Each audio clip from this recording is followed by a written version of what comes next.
자, 오늘 할 이야기는 부처님의 수행과 깨달음과 관련된 이야기 해드릴게요. 책으로는 74페이지부터 나오는 이야기입니다. 그래서 고행이라고 하는 게 있고, 그 다음에 명상, 그 다음에 중도주의라고 하는 게 있어요. 그 당시 붓다 당시에는, 부처님 당시에는 명상하는 흐름이 하나가 있었고, 명상하는 사람들은 대부분 바라문교 쪽 사람들이 많이 있었어요. 그러니까 인도 전통 종교의 사람들은 명상을 했고, 그 당시 새로 대두한 사문이라고 하는 그런 사람들은 이제 고행이라고 하는 걸 했습니다. 고행. 고행을 해서 깨달음을 얻을 수 있을까? 진정한 자유는 몸을 괴롭히면서도 얻을 수 있을까? 어때요? 그게 가능할까? 근데 그 당시 사람들이 무슨 생각을 했었냐면, 그건 플라톤에서도 나타나는 얘기거든요. 육체는 영혼의 감옥이다. 이런 얘기 들어보셨어요? 그래서 영혼이라고 하는 본질적인 거를 육체가 이렇게 가둬놓고 있다고 생각하는 거예요. 그래서 육체를 조업해서 영혼의 자유를 획득한다라고 생각하는 겁니다. 아니, 그들의 논리상으로는 그것이 맞다 틀리다를 얘기하는 게 아니에요. 그 사람들은 그렇게 생각했다. 그래서 몸을 괴롭힘으로 인해서 영혼은 조금 더 자유롭게 나갈 수 있다. 마치 새 장에 새가 갇혀 있는 거야. 그 새를 영혼이라고 생각하면 새 장을 무너뜨릴수록, 그러니까는 이걸 낡게 하고 옆에를 틈을 이렇게 크게 하고 이렇게 할수록 새가 빠져나갈 확률이 커진다라고 생각한 거예요. 이게 이제 심신이원론이라고 하는 거거든요. 그러니까 육체 밖에 영혼의 자유라고 하는 것이 존재하고, 그 다음에 본질은 영혼이라고 생각하는 겁니다. 영혼이라고, 아니 옳다라고 얘기하는 거 절대 아니에요. 그래서 제가 그런 얘기하는데, 스티븐 호킹 같은 분이 있잖아요. 스티븐 호킹, 그 영국의 이론 물리학자 뭐 이래가지고 그분이 일종의 뇌성마비잖아요. 그래서 이렇게 휠체어 같은 거 타고 다니시고 이렇게 하셨었잖아요.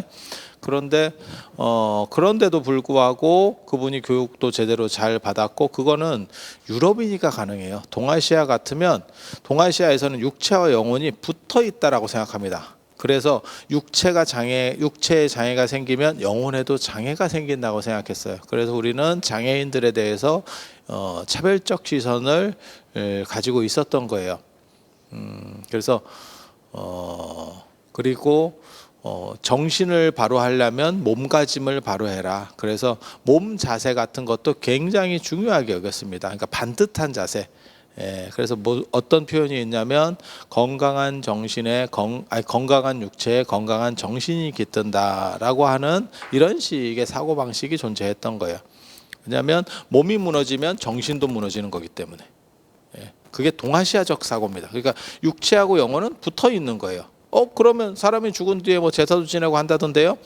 죽은 뒤에 육체가 소멸하고 나면 영혼은 한정된 기간만, 마치 기차가 멈추어도 속도를 정지시켜도 어느 정도는 관성에 의해서 가잖아요. 그 한정된 기간만 영혼이 존재한다고 생각했어요. 그래서 제사를 영원히 지내지 않습니다. 어느 정도 지내다가 끝내게 되는 거예요.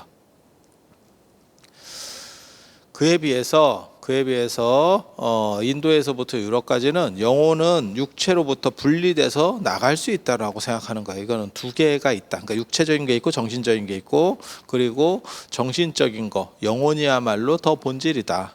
그래서 육체를 괴롭혀서 영혼의 자유를 얻는다라는 생각을 해낸 겁니다. 맞다라고 얘기하는 거 아니에요. 그들은 그렇게 생각했다. 그들은 그렇게 생각했다. 그래서 그 사람들은 몸을 괴롭히고, 그러니까는 무슨 뜨거운 것에 몸을 노출시키거나 한 다리나 한 팔을 들고 있거나 이런 행동들을 반복함으로 인해서 괴롭히면 정신적 자유를 더 많이 얻을 수 있다. 이게 고행주의자들이 하는 겁니다. 그런데 나중에 이제 부처님도 부정하지만 저도 그런 생각을 해요. 육체가 무너지면 정신력도 아울러 무너집니다.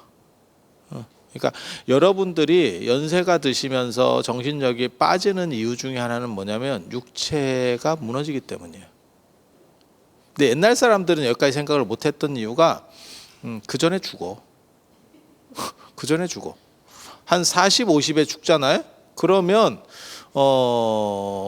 정신이 무너지기 전에 육체가 무너지는 건 눈에 보이는데 40, 50이면 육체가 무너집니까? 이렇게 얘기하는데 자외선 노출이 심할 때 여러분 부모님이나 여러분 조부모님 세대들을 보면 40, 50에도 주름살이 깊게 패인 분들이 많이 있었습니다.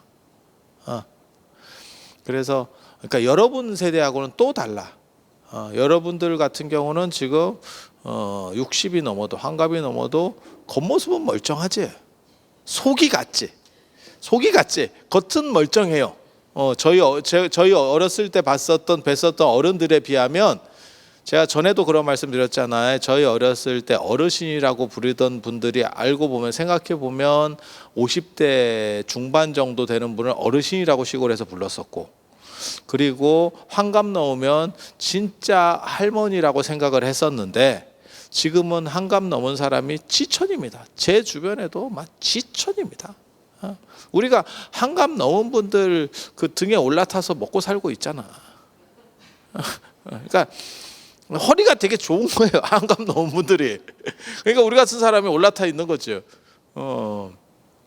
그래서 시절이 다른 거예요. 시절이. 그래서 50 이전에 돌아가시면 육체가 상하는 거는 몸에 좀 보이는데 정신은 안 상하죠. 50 정도면 정신이 크게 상하지 않거든. 그래서 정신이 견고하다고 생각하는 거예요. 근데 오늘날 입장에서 보면 80, 90 되신 분들을 보면 육체가 가서 정신도 가는 거지. 막말로 얘기해서 정신만 간 건 아니잖아. 아니, 그렇지 않아요? 아니면 정신만 유지되고 있는 건 아니잖아요. 제가 그냥 옆에서 어르신들을 이렇게 뵈면 80대 중반부터 급격하게 이렇게 떨어지거든요. 정신력이나 이런 것도. 그러니까 체력 관리를 잘 하시는 분은 80대 초반까지 괜찮으세요. 이렇게 뵙고 있으면. 근데 80대 중반부터 엄청나게 떨어지는데, 그러니까 동의할지 안 할지는 모르겠는데 여러분들도 주변에서 보면 그냥 평균이 그렇다는 뜻으로 말씀드리는 거예요. 한 90 정도 넘으면 정신이 이렇게 평안한 분이 거의 없습니다. 다 조금씩 문제들이 다 있죠. 정도의 차이에서 좀 달라질 뿐이지, 정신이 육체로부터 독립해서 본질적인 무언가를 가지고 있다면 90이 아니라 100이 돼도 정신은 멀쩡해야 돼. 그런데 그렇지 않죠. 그거는 무슨 70, 80 필요 없고 내가 보기에는 40만 돼도 정신이 좀씩 가요. 저도 그걸 느끼는데. 그래서 육체를 넘어선 정신이 딱히 존재한다라고 하는 거는 그들의 관점이에요. 그들의 관점. 그들은 그렇게 생각했다지 그게 정답이다를 얘기하는 게 아니야. 그래서 그들은 아무튼 정신은 잘 안 변하고 육체는 변한다고 생각했기 때문에 안 변하는 정신 쪽에 투자를 해야 되고 변화하는 육체는 군더더기라고 생각해서 이거를 날리려고 생각했어요. 그래서 고행주의를 채택했던 거고, 그리고 고행주의는 눈으로 봤을 때 쌈박합니다. 뭔가 하는 것 같지 진짜. 어떻게 사람이 저런 걸 할 수 있지? 어떻게 한 팔을 들고 하루 종일 있을 수 있지? 어떻게 한 다리로 서가지고 저러고 있을 수 있지? 어떻게 대목 같은 데 올라가서 몸에 상처를 내면서도 저렇게 버틸 수 있지? 우리는 못하는데? 이런 생각이 들 때 존경심이라고 하는 건 다 똑같아요. 내가 못하는 걸 상대방이 했을 때 존경심이 일어납니다. 그리고 나도 어떻게 좀 해볼까 하는 거에서 내가 못했을 때 존경심이 더 크게 일어나고, 크게 나는 거기에 큰 관심이 없어 라고 하는 주제면 그 사람이 대단한 거를 했어도 그런데 어쩌라고가 됩니다. 열심히 노력했네. 어쩌라고. 손흥민이 축구를 잘해. 근데 저는 축구에 별 관심이 없어. 대단하네. 어쩌라고. 근데 제가 축구를 굉장히 좋아해. 그러면 야, 세상에 이런 선수가 있어? 이렇게 되겠지. 뭔 뜻인지 아시겠어요? 그러니까 손흥민 선수 같은 사람이 물론 올 일도 없겠지만 이런 데 온다면 내가 축구를 좋아하는 사람이 어떻게 해서든지 사진 한 장 찍으려고 할 거고 사인이라도 하나 받으려고 할 거고, 아니 그렇지 않을까? 그렇게 하는 거고, 우리 정도 축구에 큰 관심이 없으면 저게 손흥민이래 그러면 이렇게 어쩔 하면서 봅니다. 하지만 그게 끝입니다. 이해가 되시죠? 그런 거예요. 김종국이 운동을 잘해서 헬스 같은 거를 잘해서 체형 관리를 잘해서 대단해. 우리는 운동하는 거 별로 안 좋아하거든요. 그러니까 무슨 생각을 하냐면 딱 한 가지 생각하는 거죠. 그래도 너의 근육은 나이를 먹으면서 빠진다. 너나 나나 큰 차이 없을 거다. 갈 때쯤 돼서 보자. 뭐 그냥 그렇게 생각하는 거예요. 왜? 크게 관심이 없으니까. 근데 운동을 좋아하고 이런 분들 입장에서 보면 그건 대단한 거죠. 대단한 거죠. 여러분이 제 말을 이렇게 듣고 있는 것도 여러분이 불교 공부를 하려고 하니까 듣고 있는 거고, 관심이 없어. 나는 불교에는 관심이 없어. 그러면 제가 지나가는 동네 아저씨입니다. 그렇게 되는 거예요. 이해가 되시죠?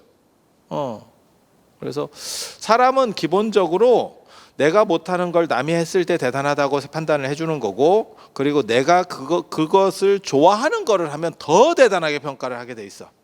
그래서 고행 같은 경우는 그냥 봐도 야 저게 가능해? 이러면 우리가 마치 그 예전에 스타킹 그런 프로그램이 있었잖아요. 그럼 약간 진기명기 같은 거 이렇게 생활의 달인 이런 거 보면 뭐 피자를 뭐 이렇게 해서 막 빨리 만들어요. 아니면 뭐 한석봉 어머니처럼 눈 감고 막 칼국수를 다 썰어내요. 이러면 대단해요? 이렇게 생각을 하지만 어쩌라고가 작동을 하는 거죠. 그렇지만 그런 사람이 옆에 있어? 그러면 다 가서 한 번씩은 보게 되죠. 아주 힘들지만 않으면 뭐 찾아가서 보는 건 아니지만 신기하네. 저렇게 또 할 수 있네. 사람이 저렇게 또 발전할 수 있구나. 라는 정도 생각을 하는 거지. 그래서 제가 그래서 얘기하잖아요. 인도에 가서 지금도 고행주의자들을 만나면 그렇게 고행하는 분들을 보면 가서 사진 찍고 사람이 이렇게 우리 약장수 보는 시선으로 본다고. 그게 보통 인간이에요. 그래서 이건 눈에 띄는 거고, 명상이라고 하는 건 앉아서, 스님들도 그렇잖아. 선방에서 앉아서 참선을 하고 계셔. 그러면 저게 하는 건지 많은 건지 초는 건지 삼매에 들었는지 알게 뭐요. 그렇잖아. 근데 누가 신통을 보여 이러면 사람이 솔깃하지.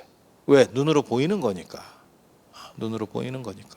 그래서 제가 그런 얘기 하는데 이런 것들도 요즘은 깨달음이나 이런 것도 다 시험 봐야 돼. 내가 농담 삼아 그렇게 얘기하거든. 세상이라는 건 다 그래요. 100m 달리기는 누가 빨리 달리는지 정확하게 답이 나옵니다. 근데 명상이나 수행 이런 것들은 있잖아요. 누가 센지를 모르겠어. 다 자기 팔뚝이 굵어. 하지만 그건 주장입니다. 주장은 누구나 할 수 있는 거예요. 누구나 할 수 있는 거예요. 그러면 어떻게 인정합니까? 인정할 방법이 없죠. 왜? 수행을 안 하는 사람들이 판단해서 인정한다라고 하는 게 인정이 돼요? 인정이 돼요? 제가 민주주의 비판할 때 그런 얘기 하거든요. 정치인은 어떻게 보면 국가의 중요 부분을 이끌어 나가야 될 사람인데 인기 투표로 뽑는 게 제대로 될 수가 있겠냐? 내가 이런 얘기를 하거든. 박사를 만들어내는데 논문 심사를 누가 하냐면 박사를 받은 사람 5명이 심사를 하면 전문가 심사입니다. 왜? 그건 전문가를 만들어내기 때문에. 근데 정치인이라든지 이런 사람들은 어떻게 뽑냐면 그냥 인기 투표입니다. 까놓고 얘기해서 인기 투표. 지금도 우리가 그렇게 하고 있는 거예요. 그러면 저 사람들이 전문 지식이 있느냐 없느냐? 모르지 뭐. 표 많이 받았다고 전문 지식이 생겨? 정치 얘기를 하는 건 아닌데 가만히 그냥 생각을 해봐. 그냥 누굴 디스해서 꼭 하는 건 아니에요. 근데 생각을 해봐. 예전에 정몽준 후보가 대통령에 나왔을 때 아니면 국회의원에 나올 때 그분이 기업인으로서는 아주 훌륭한 분이지만 정치적으로 훌륭할까에 대해서는 한번 생각해 볼 만하거든. 지금 이제 오세훈 시장님도 한번 봐봐. 그분이 아침마당 같은 데서 참 훈남 변호사 잘생겼잖아. 근데 잘생겼다고 서울시를 이끌 수 있느냐는 논리적 추이가 다른 얘기거든요. 사실 이게 잘생겨서 얼굴을 보고 있으면 기분이가 좋아요. 그거는 맞아. 하지만 그렇다고 서울시를 이끌 수 있는 능력, 행정 능력이 있느냐는 또 다른 얘기거든. 근데 우리는 그렇게 뽑고 있는 거예요. 이게 민선이라고 하는 건 다 그렇게 뽑아. 능력으로 해서 시험을 보느냐?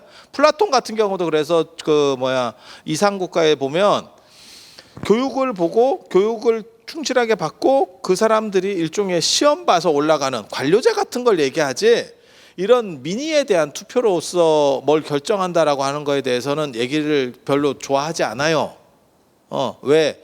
민중은 오도되기 쉽고 전문가가 아니기 때문에. 민중이 전문가일 수 있어요? 예를 들어서 삼성에서 반도체 만드는데 반도체 만드는 총괄 리더를 인기 투표로 뽑아. 자, 우리 사원들 투표로 뽑읍시다. 야씨, 그 사람이 그 능력이 되겠어? 성격은 좋겠지. 그분이 성격은 좋겠지. 하지만 능력이 있어? 라고 하는 건 다른 문제지. 그래서 깨달은 사람을 일반인들이 알아보고, 수행을 잘한 사람들을 일반인들이 알아보고 그 사람이 맞아요 라고 말한다고 하는 것도 논리적 모순이라를 얘기하는 거예요. 그러면 전문가들끼리 해서, 쉽게 말해서 수행을 많이 하신 분들끼리 인정을 하면 되는 거 아닙니까? 서로 인정을 안 합니다. 문제는 서로 인정을 잘 안 합니다. 다 내 팔이 굵어. 야, 이러니까 이게 판단하기가 굉장히 어려운 거예요. 그래서 내적으로 내가 무언가를 이루었다라고 하는 것은 대부분 주장이 되기 쉽고 객관화되기가 굉장히 어렵다, 그 말을 하는 거예요. 마치 내가 어저께 내가 재벌되는 꿈 꿨잖아, 이렇게 얘기하는 건 비슷한 거야. 그건 내 주장이지, 여러분이 그것을 객관적으로 우리가 공유할 수 있어? 안 되는 거예요. 그래서 부처님이 맨 처음에 박가바라고 하는 고행주의자에게 갔었던 이유는 딱 봤을 때 그게 먹혀주는 거지. 딱 봤을 때 눈에 비주얼로 벌써 뭔가 하는 것 같아. 그래서 그렇게 된 거고. 그런데 좀 해보니까 아까 제가 말씀드린 것 같은 문제가 벌어지죠. 그러니까 뭐가 있냐면 육체를 구속하는 것이 정신의 자유를 찾는 데 있어서 육체를 괴롭히는 것이 더 올바르냐? 아니면 육체가 무너지면, 저도 어렸을 때 그 생각을 했어요. 저도 맨 처음에는 육체의 문제가 아니고 정신을 잘, 쉽게 말해서 수련하는 것이 중요하다라는 생각을 했는데, 제가 뒤지게 한번 아팠거든요. 아프니까 정신 수련 개뿔이 다 도망가. 안 돼. 엉간이 아플 때는 이게 명상을 하네 어쩌네 이렇게 약을 팔아요. 뒤지게 아프잖아? 아무 생각 없다.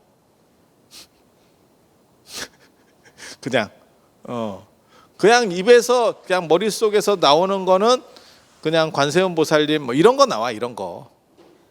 까놓고 얘기해서 제가 어렸을 때 겪었을 때, 고등학교 때 내가 그 생각을 했었다고. 그래서 이게 육체적 손실이라고 하는 것을 딛고 정신을 닦는다는 것이 과연 가능할까에 대한 생각을 했었어요. 그때 처음으로 그 생각을 했다고. 그리고 나중에 불교에서는 뭐라고 얘기하냐면 육체라고 하는 건 법기, 진리의 그릇이기 때문에 이게 관리가 어느 정도 돼야 정신적인 것도 안정이 취해진다라고 하는 그 관점이 불교에 있다는 거를 이해하게 된 거죠. 이해하게 된 거죠. 그리고 여러분들을 봬도 마찬가지입니다. 몸이 너무 안 좋으신 분들, 막말로 얘기해서 치매 걸렸어. 뭔 명상을 해? 치매 걸렸어. 명상은 무슨 개뿔이 명상. 제가 제일 답답한 분들 중에 하나가 뭐냐면, 저를 찾아오셔가지고 명상 같은 걸 배우고 싶어요 라고 형편도 좋고 다 괜찮아. 그런데 그렇게 말씀하시는 분이 80이 넘잖아. 그렇게 말하는 어른이 80이 넘잖아. 돈을 줘도 가르쳐줄 방법이 없습니다. 까놓고 얘기해서 80 되신 분을 뭔가 에너지 자체가 별로 없다니까. 그래서 말은 그렇게 하지만 뭔가를 반복적으로 실행할 정도의 에너지가 안 올라와. 물이 말랐어요.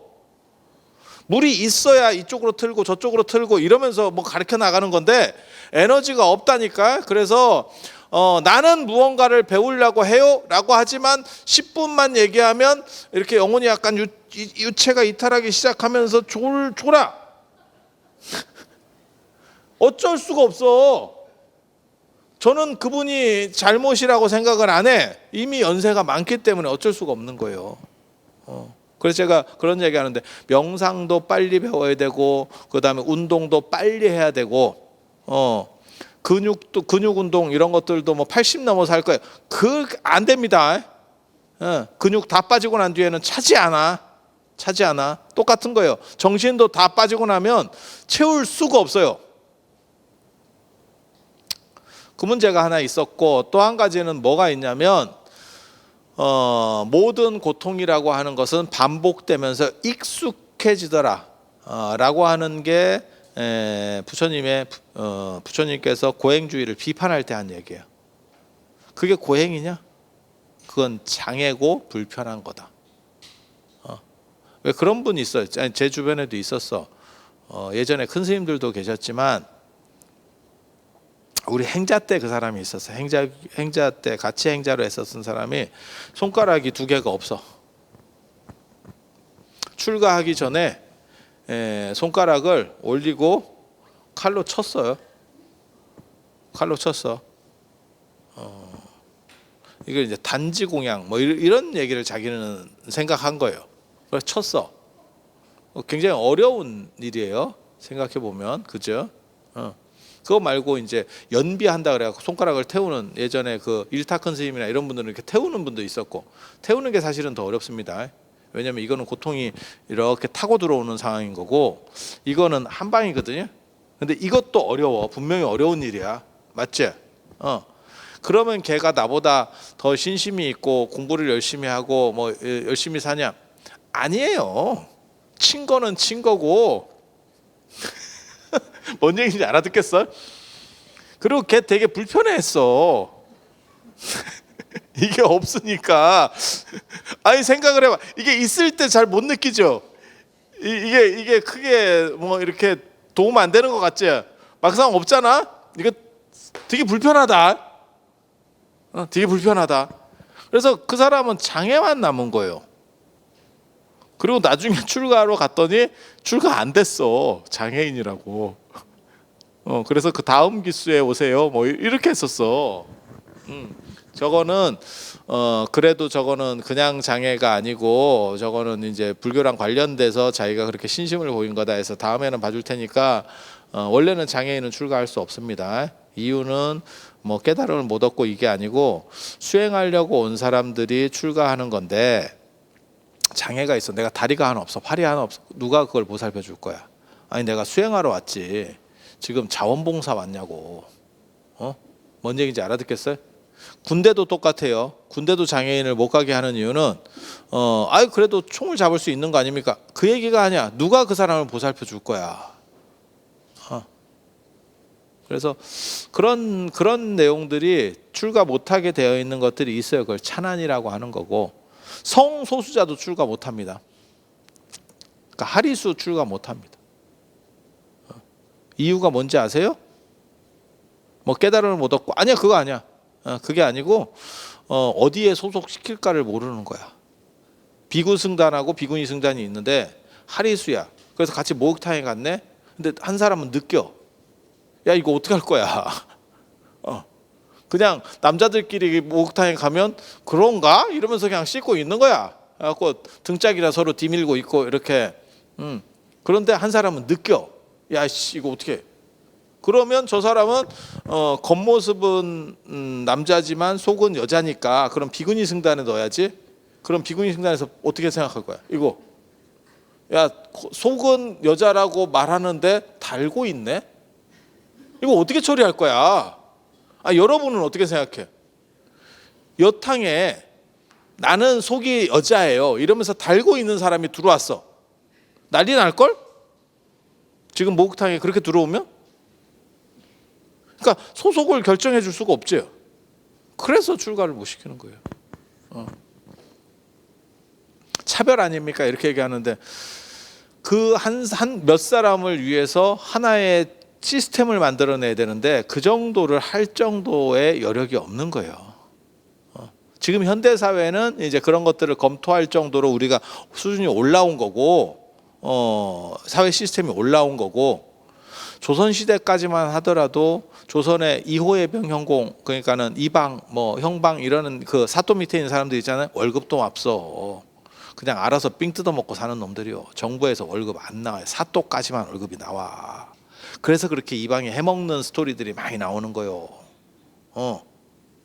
그리고 이방하고 사또하고 붙으면 이방이 이겨요. 여러분이 몰라서 그렇지. 사또는 돌아가면서 오는 거고 이방은 계속 그놈이다. 계속 그놈이야. 뭔 뜻인지 아시겠죠? 그러니까 이방에게 협조를 구하지 않으면 이걸 일을 할 수가 없어. 이방은 거기서 계속 해먹던 놈이고. 그래서 그런 조선 시대 때 그게 성소수자예요. 야, 그러면 어떻게 해요? 그렇게 생각하시면 돼. 조선 시대 때도 그거를 뭘 어떻게 받아줄 수가 없었어. 그런데 2500년 전에 그걸 어떻게 받아? 그러니까 지금도 그런 문제들이 벌어지는 거죠. 그래서 이렇게 날렸어. 그러면 굉장히 장한 일이기는 하지만 처음에는 아프고 굉장히 힘들었겠지. 하지만 나중에는 여기가 아물잖아. 그렇게 해서 익숙해지겠지. 그러면 어떻게 돼? 남는 거는 장애만 남는 거예요. 불편함만 남는 거지. 그걸 통해서 뭔가 이게 고행이다라고 생각하느냐? 아니, 그건 아니야. 아마 연지를 해도 마찬가지일걸? 이렇게 해서 손가락을 태웠어. 태우면 사람 죽어요. 원래는 태우면 사람 죽어. 특별하지 않으면, 관리 잘하지 않으면 죽어. 여기서 그래서 내가 그런 얘기하는데, 손가락 태울 사람들은 미리 알아두라고. 한마디만 태워. 여기까지 태우잖아요. 그러면 화독이 일로 들어가면서 이거 잘못하면 이거 잘라야 됩니다. 그래서 여기를 태우면 병원에 가서 여기를 자르거든. 이해가 돼? 여기를 태웠는데 여기를 못 자르면 잘못하면 나중에 여기가 썩어 들어가. 썩어 들어가. 그래서 그렇게 하시는 분도 마찬가지지. 처음에는 친심도 장한 거고 대단한 거지만 나중에는 불편함만 남는 거죠. 그렇게. 그래서 부처님이 비판하실 때, 고행을 비판할 때 몸을 무너뜨리는 것만 가지고 이게 뭐가 해결이 되냐? 정신이 진짜 닦이는 거냐? 라고 하는 거 한 가지 하고, 그 다음에 익숙해지면 고행이라고 하는 것은 불편함만 남게 된다. 더 이상 고통스럽지 않다. 라고 해서 비판하는 거고, 그다음 명상주의에 대해서도 지난번에 잠깐 말씀드렸지만, 명상이라고 하는 것은 명상 상태에 있을 때는 굉장히 좋은데 명상에서 깨어나고 나면 그것이 행복이냐? 그러니까 제가 늘상 얘기하는 거 있어요. 주말에 명상센터 아니면 템플스테이 같은 데 가가지고 아우 자연 좋은 데 있고 차려주는 밥 먹으니까 행복해요. 이러다가 도시로 오면 다시 힘들지. 이런 건 명상이 아니라고 보는 거예요. 저는. 그거는 뭐하고 똑같은 거냐면 아편하고 같은 겁니다. 아편도 딱 그런 거예요. 그거 취했을 때는 좋고 깨면 지랄 같고 가면 좋고, 술도 그렇죠. 그렇지 않아요? 했을 때는 좋고 오고. 근데 문제는 그 상태로 살 수 있느냐? 사람이 못 살죠. 못 살죠. 그래서 부처님께서 뭐라고 비판하시냐면 수정주의에 대한 비판이에요. 명상 비판입니다. 뭐라고 비판하시는 거냐면, 명상 상태에 있을 때는 행복한데 깨어 있을 때는 그걸 어떻게 처리할 겁니까? 라는 비판이 나오는 거고. 그래서 부처님이 고행주의를 비판하고 명상주의, 수정주의를 비판했다. 이렇게 나오는 거예요. 그리고 고행을 내가 끝까지 안 해서 그러나? 라는 생각을 또 해봤어요.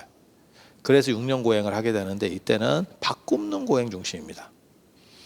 모든 고행이라고 하는 것은, 고통은 반복되면 무뎌지는데, 밥 굽는 거, 음식 조절은 그래도 죽지 않는 이상은 새록새록 고통스럽대. 여러분 밥 좀 굶어 보셨어요? 저도 예전에 한 열흘 굶어 봤는데, 야, 그거 나온다 진짜. 그렇게 굶으면서 텔레비 같은 거 보잖아. 라면 이런 거 보잖아. 라면 선전 이런 거 나오잖아. 라면 냄새가 나요. 진짜. 그거는 굶어봐야 알아. 이게 지금 미쳤다고 하는 건데, 아 진짜야. 나 그런 거 한 2번 경험해봤네. 군대 가서 한번 경험해봤고, 군대에서 한번 경험해봤고, 단식할 때 한번 경험해봤어요. 근데 그와 비슷한 건 여러분도 경험을 해봐. 언제 경험해 보냐면, 등산 같은 거 이렇게 힘들게 하고 뭐 춥고 이럴 때 누가 옆에서 이렇게 라면, 컵라면 같은 거 갖고 이렇게 탁, 융프라우에서도 신라면 이러면서 딱 이렇게 딱 먹으면, 근데 거기서는 그런 맛이 안 나. 나도 그것 때문에 한번 먹어봤는데, 그때 신라면 비싸가지고 나랑 같이 간 놈이 가지고 간 오징어 짬뽕을 먹었네. 그래서 내가, 야 이거 융프라우에서는 신라면을 갖고 와야지 왜 오징어 짬뽕을 갖고 왔어? 내가 이랬더니 처먹기 싫으면 말어 이러더라고. 갖고 오지도 않아놓고 씨 얻어먹는 주제에 뭔 말만. 그러면 신라면 사 먹어라 씨 이런 식으로 나오는데, 아무튼 뭐 거기서 라면 먹는데 그렇게 맛있지는 않아. 왜냐면 그게 기차 타고 올라가거든. 이렇게 산악열차 타고 이렇게 올라가서 별로 그렇게. 근데 힘들 때 여러분 이렇게 등산 같은 거 이렇게 쫙 해갖고 막 이렇게 퍼져 있고 당 떨어지고 이럴 때, 그때 옆에 사람이 초콜릿이라든지 사탕 하나 주잖아. 야 이게 인생인가 싶지. 그런 거 경험 안 해보셨어? 그쵸? 딱 그런 게 느껴질 때가 있어. 보통 때는 사탕 주면 야 그런 거 안 먹어 이렇게 하는데, 사탕을 한번 쭉 빨면 행복해. 이게 이런 건가 싶을 정도로 행복해. 그리고 그렇게 체력 떨어지고 약간 춥고 이럴 때, 힘들고 이럴 때 라면 이렇게 옆에 놈이 딱 먹으면서 이렇게 한번 불잖아. 야 그거 몇 미터 밖에서도 라면 냄새가 그냥 막 개콩가 싶을 정도로, 체면만 없으면 한 입만이 나오는데, 이게 인생이 너무 추접스러운 것 같고 이러면서 참잖아. 그런 거 못 느껴보셨어요? 살면서 그런 거 한두 번은 느껴보셨지? 그거에 한 20배에서 100배 정도 강도가 높다라고 생각하시면 돼요. 굶으면 그 강도가 이렇게 쫙 올라가. 그래서 테레비를 보면서도 향기가 나. 라면 냄새가 나. 와 이게 포진가 싶을 정도로, 와 이게 어떻게 가능하지? 싶을 정도. 아니 진짜. 그리고 이렇게 누워가지고 짜장면, 짬뽕 같은 게 이렇게 날아다닙니다.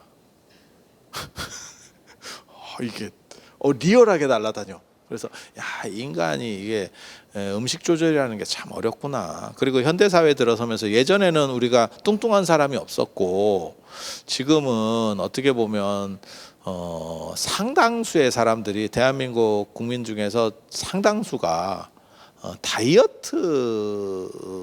어떻게 보면 전쟁이 있잖아요. 그게 이제 전면전을 펼치시는 분도 있고 국지전을 펼치시는 분도 있는데, 다 조금씩은 그 생각을 하지. 여러분도 그래서 그런 거 하잖아. 야 이거 뭐 저녁에는 뭐 야식 먹고 이러면 안 좋은 거야 이러면서 최대한 지양하려고 하잖아. 그런 모습을 보이지 않아요? 지금은 먹을 게 이제 풍족하니까. 그래서 그게 힘든 이유는 그만큼 입 조절이라는 게 참 어려운 거예요. 그래서 그거를 단식을 하고, 나중에 부처님 생애를 보면 뭐라고 나오냐면, 배를 만지면 등이 만져지고 등을 만지면 배가 만져지고, 그리고 저 파키스탄의 라오르 박물관의 그 고행상을 보면 진짜 빼짝꼬랐지. 그리고 일어나다가 쓰러지고 그런 얘기가 나옵니다. 일어나다 쓰러지고. 그래서 사람들은 죽었다라고 했거든요. 그때 딱 같이 수행하던 사람들이 저거 죽은 거 아니요? 이렇게 할 정도로 정신이 혼미해지고, 나중에 니련선화에서 그 목욕할 때 떠내려가서 죽을 뻔했습니다. 그 몸을 못 가누는 거예요. 그거 너무 굶으면 몸 못 가눕니다. 그래서 물도 얼마 없어도 이게 휩쓸린다고. 힘이 너무 없는 거야. 우리 그 연세 드신 분들 이렇게 보면 그런 거 있잖아요. 그리고 배 너무 굶으면 사실은 목 가누기도 힘들어. 이게 머리가 생각보다 되게 무겁습니다.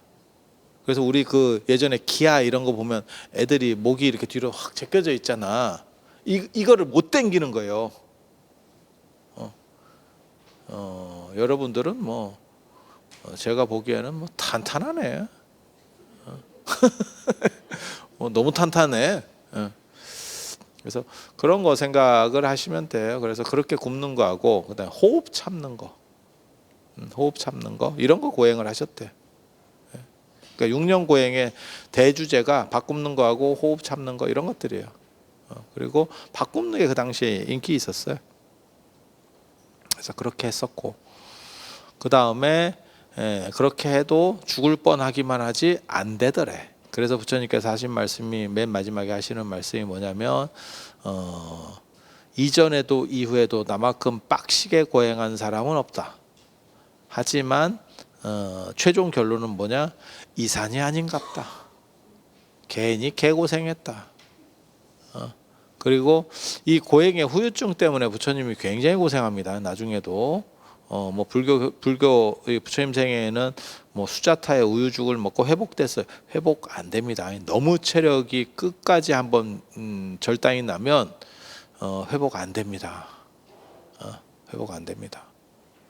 그래서 부처님이 깨닫고 나서 이제 제자들을 교화하고 난 뒤에 시자를 두는 이유 중에 하나가 사실은 그거예요. 여러분도 마찬가지예요. 뭐 어떤 큰 충격적인 사건을 겪었다든지 뭐 이래가지고 몸이 훅 한번 가잖아요. 그러면 그 뒤로도 섭생을 해도 그 전만큼 안 돌아와요. 안 돌아와. 그래서 6년 고행을 하고 이산이 아닌갑다를 했어. 시전을 했어. 그래서 74페이지 고행의 논리와 문제점, 그 다음에 명상의 논리와 문제점 75페이지, 그 다음에 부처님께서 발견하신 게 뭐냐면 중도입니다. 중도, 관계성. 모든 것은 관계성이라고 하는 연기하고 중도. 연기는 관계성, 중도는 적절성이라는 겁니다. 적절성. 자, 그래서 그렇게 얘기하잖아요. 77페이지 봐보세요. 중도는 뭐냐? 이렇게 얘기하면 장동건, 원빈 뭐 이런 사람들과 저와의 차이점은 무엇이냐? 눈, 귀, 코, 혀, 입이 없냐? 똑같이 있지. 걔네가 나보다 더 많냐? 똑같이 있지. 개수 똑같지. 아니, 맞잖아. 다른 관계도 없잖아. 다른 거는 지금 외관상으로 볼 때 다른 거는 나는 털이 없지. 그 외에는 다 똑같지. 맞잖아. 그런데 왜 나는 원빈이나 조인성이 못 되는가? 그것은 요게 약간씩 움직이는 요 비례 차이야.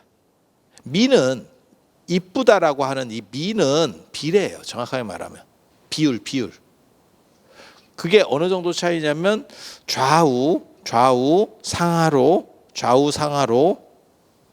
약 5mm 차이입니다. 5mm 정도가 움직이면 내가 조인성이 되는 거야. 이해가 돼? 여러분도 마찬가지야. 요게 요렇게 움직이고 요렇게 움직여서 내가 그거를 요렇게 움직일 수 있게까지만 해놨으면 그러면 내가 조인성이나 장동건하고 똑같이 갈 수 있어. 요렇게. 똑같이 생겼네. 이렇게. 조각미남 이렇게. 근데 지금은 왜 그렇게 안 되느냐? 비례가 안 맞는 거야. 사람이 아닌 건 아니고 비례가 안 맞는 거야. 여러분도 마찬가지야. 딱 그 차이야. 그 차이. 그러면 그 비례가 맞는다는 게 뭐냐? 적절성입니다. 참 적절한데. 그러니까 이쁘다고 하는 거는 비례가 맞는 거고 적절한 거예요. 그게 중도입니다. 그게 중도. 그러면 그 적절한 거는 계속 유지가 되는 거냐? 유지되지 않아요. 장동건이 먹혔던 시절도 있고 지금은 장동건 얼굴이 먹히지 않습니다. 예전에 먹혔지. 이유는 뭐냐? 그때는 진짜 잘생긴 애들을 선호했고 요즘 나오는 꽃미남들 봐봐. 이쁘게 생기고 잘생긴 게 아니고 약간 개성 있고. 아니 못생겼다는 뜻은 아니고 잘생긴 것만 따지면 장동건이나 조인성이 BTS보다 낫지. 그냥 잘생긴 걸만 따지면. 하지만 기준이 달라지고 있는 거지. 그래서 제가 그런 얘기 하거든요.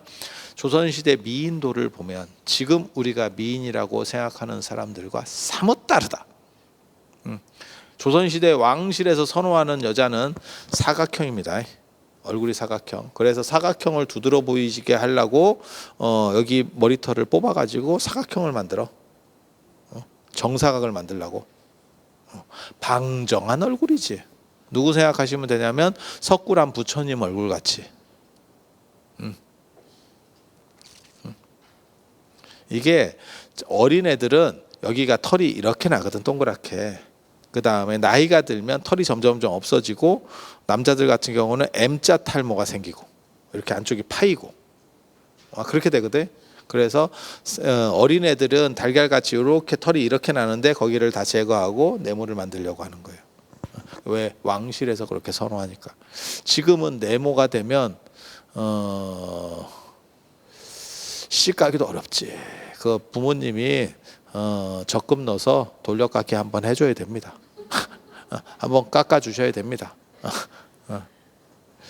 무슨 너는 턱에다가 조각도를 넣어갖고 다니냐? 이제 애들이 그렇게 얘기한다고. 지금은 계란형 얼굴 아니면은 V라인 뭐 이런 거 하잖아.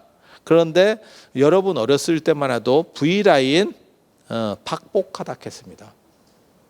들어보셨으면 연세가 되신 분입니다. 그리고 여러분 어렸을 때 선호하던 그 만며느리감 있잖아요. 만며느리감. 그게 얼굴이 선풍기과, 엉덩이 크고 빵빵하고 애를 막 숭당숭당 잘났겠어요. 이렇게. 예. 제가 이렇게 뵀을 때 가장 그러한 만며느리감의 예전 어른들이 봤을 때 만며느리감이라고 하는 얼굴에 근접한 분이 저 현대 아산의 현정원 회장님 같은 스타일. 선풍기과. 굉장히 크고 떡대 좋고 엉덩이는 내가 뭐 못 봐서 잘 모르겠고 제가 뭐 그런 분들을 실제로 뭐 만나볼 일도 없고 맨날 텔레비로 나오는 거 보면 그냥 얼굴만 보이지 뭐 누가 엉덩이 찍어서 보여주는 것도 아니고 그래서 그런 정도를 선호했었지. 지금은 그런 사람 싫어하지. 아니 맞잖아. 요즘 애들이 그런 사람 좋아해요? 아니잖아. 그러니까 미감이라고 하는 건 계속 바뀌는 거지. 그래서 중도라고 하는 것도 계속 바뀌는 거예요. 그래서 제가 그런 얘기 하잖아. 그 시대마다 먹히는 얼굴이 있어요. 먹히는 얼굴이. 예. 그리고 그 시대에 먹히는 얼굴로 태어났으면 고마운 거, 좋은 거. 안 먹히는 얼굴로 태어나면 어떻게 합니까? 슬픈 거지 뭐 어떻게. 여러분이 몰라서 그래요. 전 세계 미녀상 중에서 저게 미녀인가 싶은 것도 미녀인 때가 있어. 저게 진짜 미녀였다고? 어디서 저거 감자같이 친 거를 미녀라고 있어요. 깜짝 놀란다니까. 양귀비와 조비연 얘기를 제가 하잖아요. 조비연은 진짜 얍실해서 아주 그냥 불면 날아갈 것 같은 게 조비연. 그게 한나라 때 미감이었고, 양귀비는 굉장한 글래머입니다. 굉장한 글래머입니다. 그래서 떡대 좋고 뭐 이렇게 야 저거 스모 선수 아니요? 이렇게 그 스모 선수를 그 당시에는 풍만하고 그러니까 약간 물침대 스타일. 그걸 그 당시에는 또 좋아했던 거예요. 그러니까 양귀비가 한나라 때 태어났으면 끝입니다. 인생 끝입니다. 각 시대마다 그게 달라. 그렇겠죠. 그렇겠죠.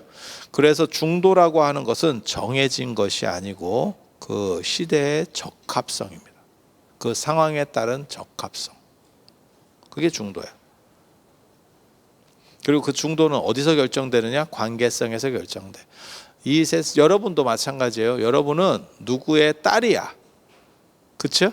누구의 딸이야. 동시에 누구의 엄마야. 또 동시에 누구의 부인이야. 동시에 누구의 언니거나 안 그러면 동생이야. 맞잖아요.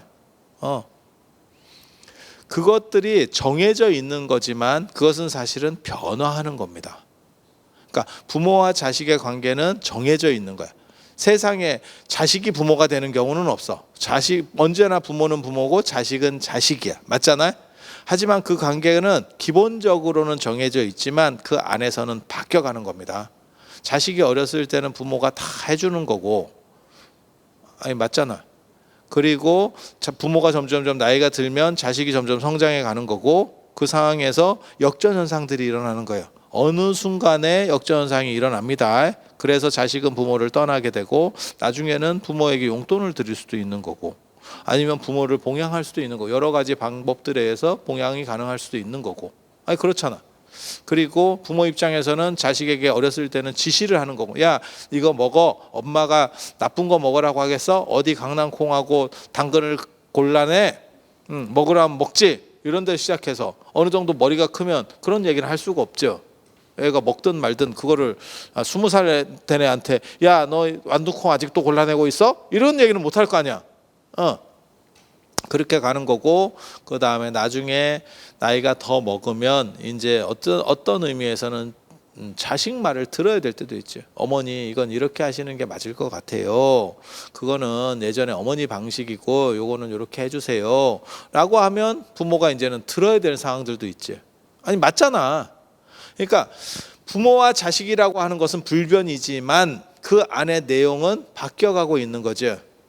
그런데 나는 자식 입장에서는 나도 이제 어느 정도 머리가 커서 부모님이 나를 인정해 주기를 원해 라고 했는데, 부모 입장에서는 저게 아직도 뭐 대가리에 피도 안 마른 게 뭐 어디 엄마가 시키면 시키는 대로 하지, 이렇게 되면 갈등이 생기지.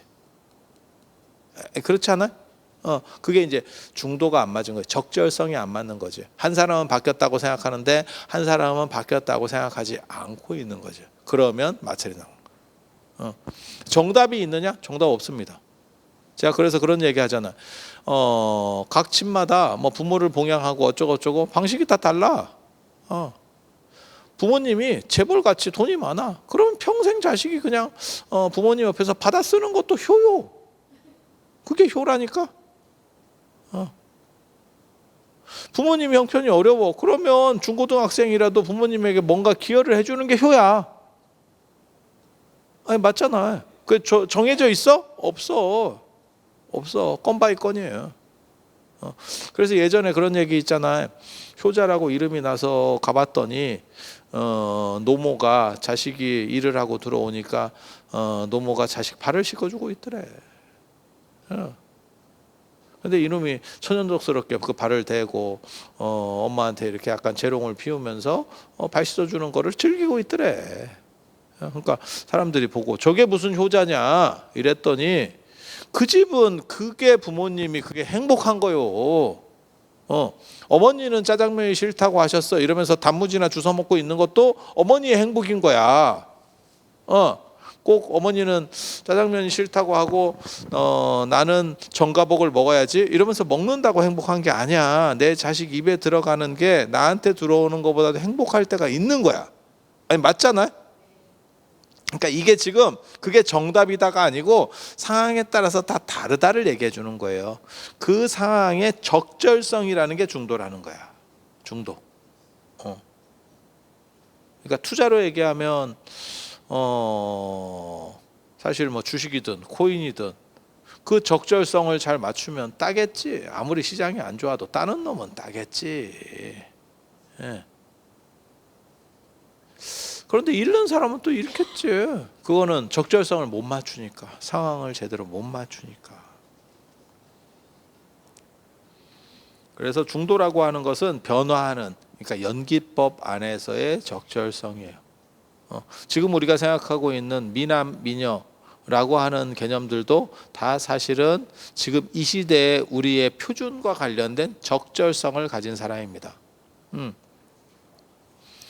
저희 어렸을 때까지만 해도 예를 들어서 키가 185예요. 190이에요. 그러면 멀대같이 키만 커서 키 큰 놈 속없다더라.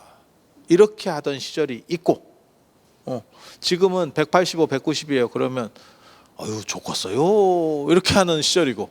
아니 맞잖아요. 여러분 세대만 하더라도 여자 키가 160이에요. 그러면 그냥 그런갑다. 괜찮아요. 이 정도면 됐지 뭐. 150도 있고 140도 있고 이러는데 아유 다행이죠. 그리고 160이면 충분하죠. 그것 좀 신발 신고 머리 약간 뒤집어 까서 올리면 175 정도까지 나와요. 이러면서 살고 있었던 거고. 아니 그렇잖아. 그리고 여러분 바깥 양반 정도면 키가 한 170에서 175 정도 나오면 괜찮아요 하던 시절이고, 우리 세대는 또 바뀌어가지고 그래도 한 180 정도는 돼야죠 이런 시절이고, 지금 애들은 한 185 정도 해서 이렇게 조금 이렇게 하면 이게 옷을 입으면 태가 나거든 애가. 맞죠? 그리고 좀 키 작은 애가 이렇게 한 160 되는 남자애가 이렇게 옷 입으면 멀리 펴도 애가 조금 이렇게 이런 생각이 조금 들거든. 아니 사실이잖아. 바뀐 거예요. 그게 바뀐 거예요. 그래서 다 그 시절에 어떠한 선호도라는 게 있어요. 그게 중도입니다. 그리고 이거는 단순히 얼굴의 유무, 뭐 재산의 유무 이런 것뿐만이 아니고 상황의 유무, 정신적 유무도 있는 거예요. 그래서 정신적인 것도 적절성만 가지면 그러면 그게 행복이라는 거예요. 뭐 다른 게 없어. 그래서 제가 그런 얘기를 하는데, 중도라는 것은 무엇이냐? 시중, 시의적절한 거다. 시의적절하면 적중하게 된다.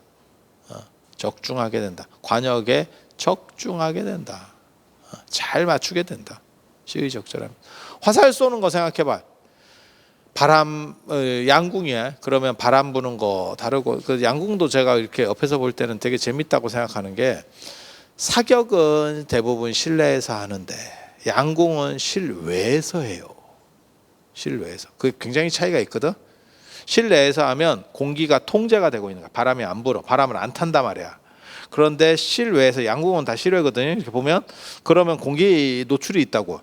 그거를 활 쏘는 사람이 요량껏 판단해야 돼. 자, 이러한 상황에서 바람이 일 때는 마치 골프 치는 사람이 이렇게, 몰라 내가 골프를 안 쳐봐서 그러는데, 그 영화나 안 그러면 저 광고 같은 거 볼 때 이렇게 탁 잔디 이렇게 대고 촥 바람 이렇게 뭐 이런 거 하잖아. 근데 양궁 선수도 그걸 느낄 거거든. 자, 이쪽으로 지금 바람이 부니까 이쪽으로 좀 당겨야겠다, 이쪽으로 당겨야겠다, 이걸 하잖아. 사격은 사실은 그게 통제가 된다. 그러니까 내가 보기엔 양궁보다 사격이, 이렇게 얘기하기는 좀 그렇지만 약간 더 쉬울 것 같아. 아니 그냥 내 생각 쓸데없는 생각. 그건 통제하기가 쉽다, 고려할 개연성이 적다라고 하는 거고, 양궁이라고 하는 거는 바람도 고려해야 되지, 그 다음에 그날 공기 질이라고 하는 것도 아마 고려를 해야 될 거예요. 그러니까 습도가 많거나, 이게 화살이 커서 그래. 총알 같으면 그런 게 거의 영향이 적을 건데, 이게, 그리고 화살은 이렇게 휘청휘청하면서 날아갑니다. 이렇게 날아가는 게 아니고, 그거는 우리가 눈으로 볼 때고, 실제로는 물고기 하듯이 이렇게 휘면서 갑니다. 화살은 진짜 그래. 그 슬로우 모션으로 보면. 그거를 양궁 선수가 잘 쏘는 선수는 그걸 다 계산을 하는 거지. 그래서 날아갈 때 이렇게 떨어지면 그게 50m든 뭐 100m든 그 떨어지는 것까지 계산해서 그 위치를 좀 위로 당겨 가지고 딱 쏘는 거잖아. 그게 시의적절함이지. 그러면 가운데 관역에 적중하는 거지. 적중하는 거야. 맞잖아. 그리고 그렇게 적중하면 득중한다는 거예요. 중을 얻는 거지.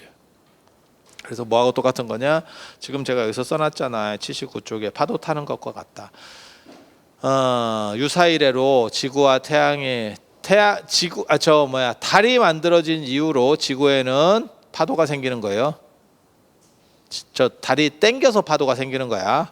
달의 인력에 의해서 파도가 계속 생기는 거야. 그리고 달이 만들어진 이후로 한 번도 같은 파도는 없었을 거야. 똑같은 모양의 파도는 없겠지. 그죠? 조금씩은 다르겠지. 네, 같은 장소에 치는 파도라도. 그런데 그러한 파도를 타는 사람은 널판지 하나, 보드 하나 딱 올려놓고 그 파도의 흐름을 몸으로 느껴서 즉각적으로 몸에 있는 신체들을 반응을 시켜.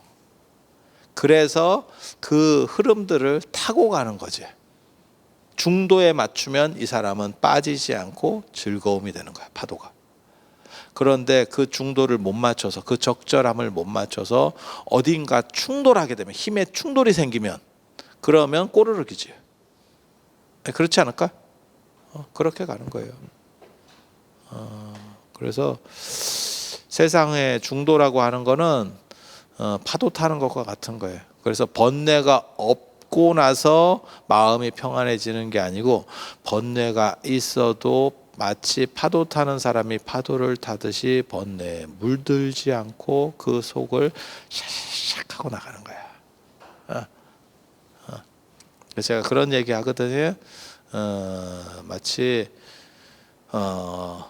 깨달음이라고 하는 것은 불을 켜는 것과 같다. 불을 켜는 것과 같다. 불을 끄면, 지금 이 공간 안에서 불을 끄면, 불을 끄고 아무 외부 빛도 없다라고 가정해. 깜깜한 칠흑이야. 그렇게 되면 무슨 일이 벌어지냐? 화장실을 가려면 잘못하면 책상하고 부딪힙니다. 이게 다 장애물이 되는 거야. 하지만 우리가 이렇게 밝은 상황이 되잖아. 그러면 이 책상을 치우고 나서 문제가 안 생기는 게 아니고, 책상은 그대로 있어도 장애물은 없습니다. 이해가 돼? 그게 중도를 취하는 사람이에요. 그러니까 중도를 취하는 사람은 번뇌가 없는 사람이 아니고 번뇌에 물들지 않는 사람. 번뇌에 있으면서 번뇌에 물들지 않는 사람. 중도를 취해서 깨달음을 얻은 사람은 삶을 끝내는 사람이 아니고 삶 속에 있으면서도 자유와 행복을 누리는 사람. 자, 이제 80페이지, 81페이지 쪽 보시면 그 당시 이제 철학적 문제들과 관련해서 5온 12처 18개 뭐 이러한 얘기들이 나옵니다. 그러니까는 신이 뭘 세상을 만들었다 어쩌다 하는 거를 지금 현재 과학에서는 요소설인 거죠. 원소들에 의해서 지금 이 세계가 만들어지는 거고, 이런 것들이 다 결합되어 있다 라는 쪽으로 지금 생각이 있는 거잖아요. 그래서 그 당시에도 5온 12처 18개 뭐 어쩌고저쩌고 저게 다 요소설입니다. 요소설. 그러니까 원소설이라고 보시면 돼요. 그리고 인도에서만 이렇게 했던 게 아니고 히랍에서도 이런 식의 어떤 요소, 궁극적인 어떤 실체 이런 것들에 대해서 추구를 했었죠. 그리고 그게 최근까지도 나온 거예요. 아인슈타인도 전체를 하나로 일관할 수 있는 통일장 이론 같은 게 있는 거 아니야? 라고 하다가 뭐 끝났죠. 결국 못 찾고 끝났죠. 그래서 그런 실체가 있느냐에 대한 이야기들, 그러니까는 우리 인간이라든지 어떤 사물에는 실체가 존재하느냐. 근데 불교는 실체가 있다라고 얘기하지 않고 관계에 의해서 결정된다라고 봐요. 그러니까 책상이라는 것은 무엇이냐? 책상이라는 것은 이 상판이라든지 책상 다리라든지 이런 것들이 결합된 걸 가지고 책상이라고 하는 것이, 이러한 결합 구조를 벗어나면 책상이라는 것은 없다. 그럼 나라는 것은 무엇이냐? 나라는 것도 우리를 그냥 원심분리기에 돌리면 수분이 제일 많이 나올 거고, 수분이 많이 나오면 둘 중에 하나입니다. 나이가 어리거나 살이 많거나, 둘 중에 하나예요. 이게 연세가 드시면 수분이 적고 건더기가 많이 남잖아요. 그렇지 않아요? 그러니까 애들 만져보면 아시잖아요. 아주 어린 애들 만져보면 이게 그 물이거든. 대부분 물이거든. 예. 그래서 물이 제일 많을 거고, 그 다음에 거기에 몇몇 요소들이 있는 거겠지. 그렇게 해서 다 그게 인간이지 뭐 별거 있어. 그것들이 결합하고 그 결합 과정에서 과학적으로는 그렇게 얘기하는 거지. 과학적으로는 그 안에서 어떤 전류적인 흐름들이 생기는 것이 우리가 생각 이렇게 보는 거고, 생각이나 영혼 이렇게 보는 거고, 그 다음에 이제 약간 종교적인 입장에서 보면 그렇게 생각이나 영혼 같은 거는 또 다른 요소로서 또 존재하는 거고, 이렇게 보는 거예요. 그래서 그 관계성들이 어떻게 결정지어지느냐에 의해서 뭐 여러분이나 저나 사실은 재료비만 따지면 그게 그거 아닐까? 원심 분리기에 넣어서 재료값으로 따지면, 인간이 재료값만 따지면 저 뭐 100불도 안 된다던데? 인간이 재료값만 따지면, 아니 사실 이게 뭐 100불이나 들 게 뭐 있겠어? 여기에 원소들이 뭐 몇 가지나 들겠어? 대부분 물이고 물 타가지고 만드는 건데. 그래서 아인슈타인이나 저나 재료값만 따지면 그게 그거라는 거잖아요. 근데 왜 아인슈타인은 가성비가 더 좋으냐? 스티브 잡스는 왜 가성비가 더 좋으냐? 뭐 일론 머스크는 왜 가성비가 더 좋으냐? 그거는 결합 구조상에서 효율이 좋은 거지. 어때? 더 좋은 칩이 들어가 있느냐? 아니 그건 아니고 그 효율성이 좀 좋은 거지. 인간 안에서도 좀 더 머리 좋고 좀 더 머리 나쁘고 이런 사람이 있잖아요. 그게 큰 차이가 아닙니다. 제가 늘상 얘기하지만 우리가 이렇게 개미나 이렇게 개미들이 이렇게 쫙 지나갈 때 예전에는 이런 게 많이 있던데 요즘은 저도 못 봤는데 저는 어렸을 때 이렇게 제가 땅끄지 같이 이렇게 좀 땅에 있는 것들을 관찰하고 이런 거 좋아해가지고 어렸을 때 혼자서 이렇게 쑤시고 다니고 이랬었거든. 그 과정에서 본 게 뭐였냐면 개미가 이렇게 줄지어 가지고 가는 거 이런 거 많이 봤었거든. 그때는 진짜 개미도 많았다. 그리고 집안에도 개미가 있어가지고 관찰하기가 되게 좋았었지. 우리 그런 거 재밌어 하니까. 그런데 그렇게 보면 거기에 가만히 보면 조금씩 달라. 개미도 자세히 보면 지금 정도 이제 세월에서 보면 모든 개미는 똑같이 보이지. 왜? 노안이라서. 사실 자세히 보면 다 다르겠죠. 그죠? 그리고 거기에는 젊은 놈도 있고 그 다음에 좀 나이 많은 사람도 있을 거고 계속 성별도 있을 거고 자기 성별은 없구나. 여왕개미만 성이 다르잖아. 다 똑같은 놈이잖아. 그죠? 걔네 다 남자잖아. 그러니까 그렇게 아무튼 뭐 잘생긴 놈도 있고 못생긴 놈도 있고 거기 머리 좋은 놈도 있고 머리 나쁜 놈도 있고 젊은 놈도 있고 늙은 분도 있고 뭐 이랬을 거 아니에요. 그렇죠? 그 편차라고 하는 게 그렇게 대단한 편차가 없지. 그래봐야 개미지. 예. 그래서 제가 뭐라고 얘기하냐면 거기에 헤라클레스가 있어도 개미계에 헤라클레스가 있어도 내가 누르면 그냥 죽는 거예요. 한꺼번에 여러 놈이. 거기에 강호동이 있었던 거야. 사실은 내가 누르는 내 이 지문 안에 거기에 강호동도 있고 거기에 약간 이렇게 비리비리한 사람도 있고 뭐 여러 놈의 개미가 있었던 거야. 근데 이렇게 하면 한 10마리가 한꺼번에 죽어. 끝. 그 얘기는 뭐냐? 지그들끼리 잘났네 못났네 잘생겼네 못생겼네 해도 실제로는 종이 다른 입장에서 봤을 때는 큰 차이가 없다. 뭔 뜻인지 아시겠어요? 그래서 우리가 인간들끼리 보니까 저 사람은 잘생겼고 못생겼고 이 사람 나이가 많고 적고 저 사람 머리가 좋고 나쁘고 뭐 키가 크고 뭐 어쩌고 이렇게 하지만 실제로는 그 차이는 없어. 차이가 있어 봐야 뭔 대단한 차이가 있겠어요. 대단한 차이가 있겠어요. 그리고 그렇게 차이가 있다 하더라도 가정을 해서 아인슈타인 같은 사람이 있다고 하더라도 결국은 별 볼 일 없죠. 지금 정도면 아인슈타인이 먹어주지만 100년 뒤쯤 되면 나중에는 옛날에 살던 좀 똑똑한 사람 이렇게 되겠지. 마치 양주동 박사처럼 우리 어렸을 때는 천재의 대명사로 양주동 박사가 거론되는 경우들이 많이 있었어요. 돈 많은 걸로는 이병철 회장, 머리 좋은 거는 양주동 박사. 근데 지금 뭐 머리 좋은 사람으로서 양주동 박사를 얘기하는 사람이 있어? 없어. 양주동이 누구요? 뭐 이러겠지. 아니 그렇잖아요. 여러분이나 아니까 양주동 아는 거요. 진짜 요즘 젊은 애들한테 양주동 얘기하면 검색해도 잘 안 나와요. 뭐 이럴 걸. 슬픈 거죠.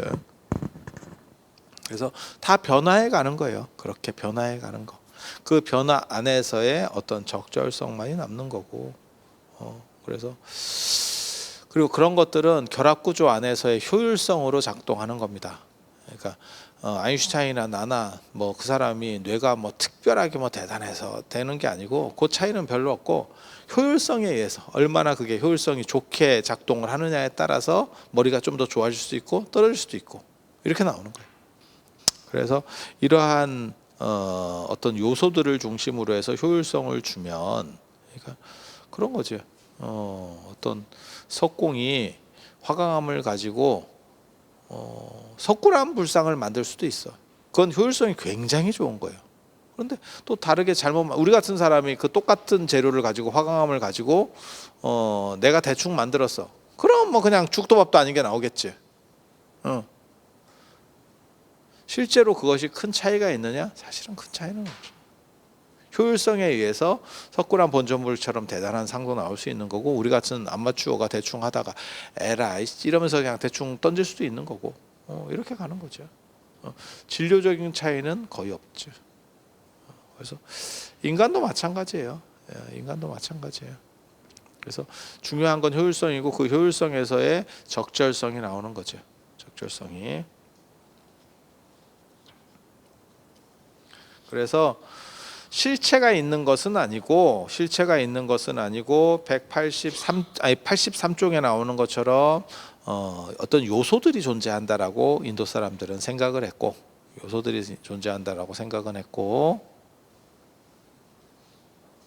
그 요소가 어떻게 결합되면서 효율성을 주느냐 라는 생각들을 한 거예요. 그리고 그 결합들이 잘 풀어지면 실제로는 아무것도 없다라는 생각을 하는 거예요. 그래서 전에 그런 거 있는데, 이 세상에 죽음은 없다. 천문학자가 얘기하는 건데, 죽음은 없다. 왜? 에너지의 순환만 있는 거지. 이 세상에 죽고 사는 것이 어디 존재하느냐. 또 다른 방식으로 에너지가 바뀌는 거지. 별도 그렇게 생성됐다 사라지는 거고, 사람도 그렇게 생성됐다 사라지고, 또 다시 생성됐다 사라지는 거지. 완전한 소멸이라는 것은 존재할 수 있느냐? 이렇게 얘기하는 거죠. 그래서 실체는 없고 작용으로서 흘러감만 존재한다. 누가 저한테 엊그저께 저한테 책을 하나 주더라고요. 근데 그 서양 사람이 쓴 건데, 모든 것은 변화한다 라고 하는 걸 주제로. 그래서 제가 처음에 보고 깜짝 놀랐어요. 왜냐하면 이건 서양 철학에서 나오기가 쉽지 않은 건데, 이건 동양 철학의 주제 중에 하나인데, 모든 것은 흘러간다. 그런데 뭐 읽어 보니까 뭐 그렇게 대단한 내용은 없더라고. 역시 서양 사람.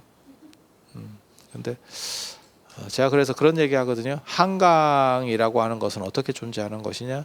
모든 물이 흘러가는 그 상태를 한강이라고 하는 거지, 거기에는 고정돼서 뭔가 실체가 딱 뚜렷하게 있는 것이 아니다. 모든 것은 변화하는 거고, 그 변화 자체가 한강이라고 할 뿐이다. 여러분은 어떻게 존재하는 거냐? 여러분도 사실은 계속 변화해 가고 있는 거죠. 우리 몸 안의 세포 중에서 기껏해야 다 몇 달 못 산다던데, 얘가. 그리고 계속 이게 반복되면서 재생되고 그렇게 가는 거죠. 그죠? 그래서 우리는 몇 달 뒤에 우리는 지금 우리가 아니라는 거예요. 같은 동일성이 하나도 존재하지 않는다는 거예요. 그럼에도 불구하고 그것을 나라고 하는 거지. 마치 한강은 끊임없이 유사이래로 흘러가는 그 자체가 한강이듯이. 이거 약간 어렵지? 옛날 사람들이 2500년 전에 이 생각을 했다는 거는 되게 재밌어요. 그리고 그렇게 변화하면서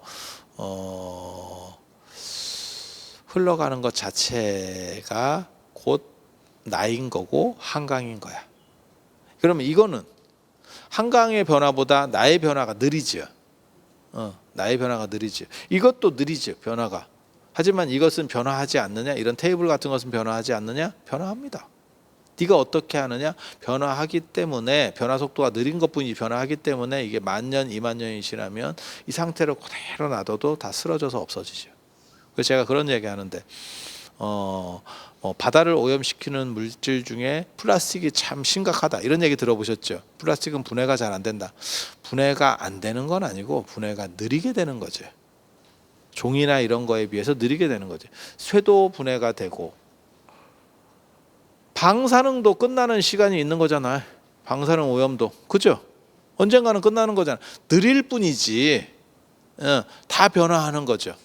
그리고 그 변화 속에서 가장 적절한 건 뭐냐? 그 변화의 흐름을 이해하고 적절성을 취하는 거. 그게 중도다. 그 얘기를 하는 거예요. 그래서 그 변화에는 85쪽 보면 실체가 없다. 그러한 실체가 없는 거를 공이라고 합니다. 오늘 제가 지금 나중에 7시에 그 얘기를 할 거예요. 질의응답 시간에 주제로 뭘 끄집어냈냐면 무소유하고 무집착 얘기를 하는데, 이제 저 누구야 법정 스님이 내가 보기에는 무소유 개념도 당신이 잘 몰랐던 것 같고 그 다음에 공 개념도 잘 몰랐던 것 같아. 그래서 당신 책에 보면 텅 빈 충만이라는 게 있어. 당신은 텅 빈 충만이 공이라고 생각했던 것 같아. 근데 텅 빈 충만은 공이 아니고 허의 개념입니다. 이게 노장철학에서 나오는 허의 개념입니다. 그래서 공이라고 하는 개념은 0하고 똑같은 거예요. 0 숫자 0하고 똑같은 거예요. 0이라는 게 0이 발견된 때 공이 나온 거예요. 0과 공이 어느 게 더 빠른지는 모르겠어. 공사상하고 0하고 어느 게 더 빠른지는 모르겠어. 근데 같은 지역에서 같이 나온 겁니다. 이게. 예, 그래서 하나는 철학으로 들어간 거고 하나는 숫자로 들어가는 거야. 0의 발견이 인류 문명사에서 철의 발견, 불의 발견만큼이나 중요한 게 0의 발견이에요. 0이 없다고 생각해봐. 현대 문명의 상당 부분이 작동하기 어려워요. 아니 마찬가지, 아니 그렇잖아 생각해보면. 근데 0은 일반적인 숫자랑 다른 게 자기 값이 없어요. 그래서 0이 100개가 붙어도 아무 값이 없는 거야. 그냥 0이야.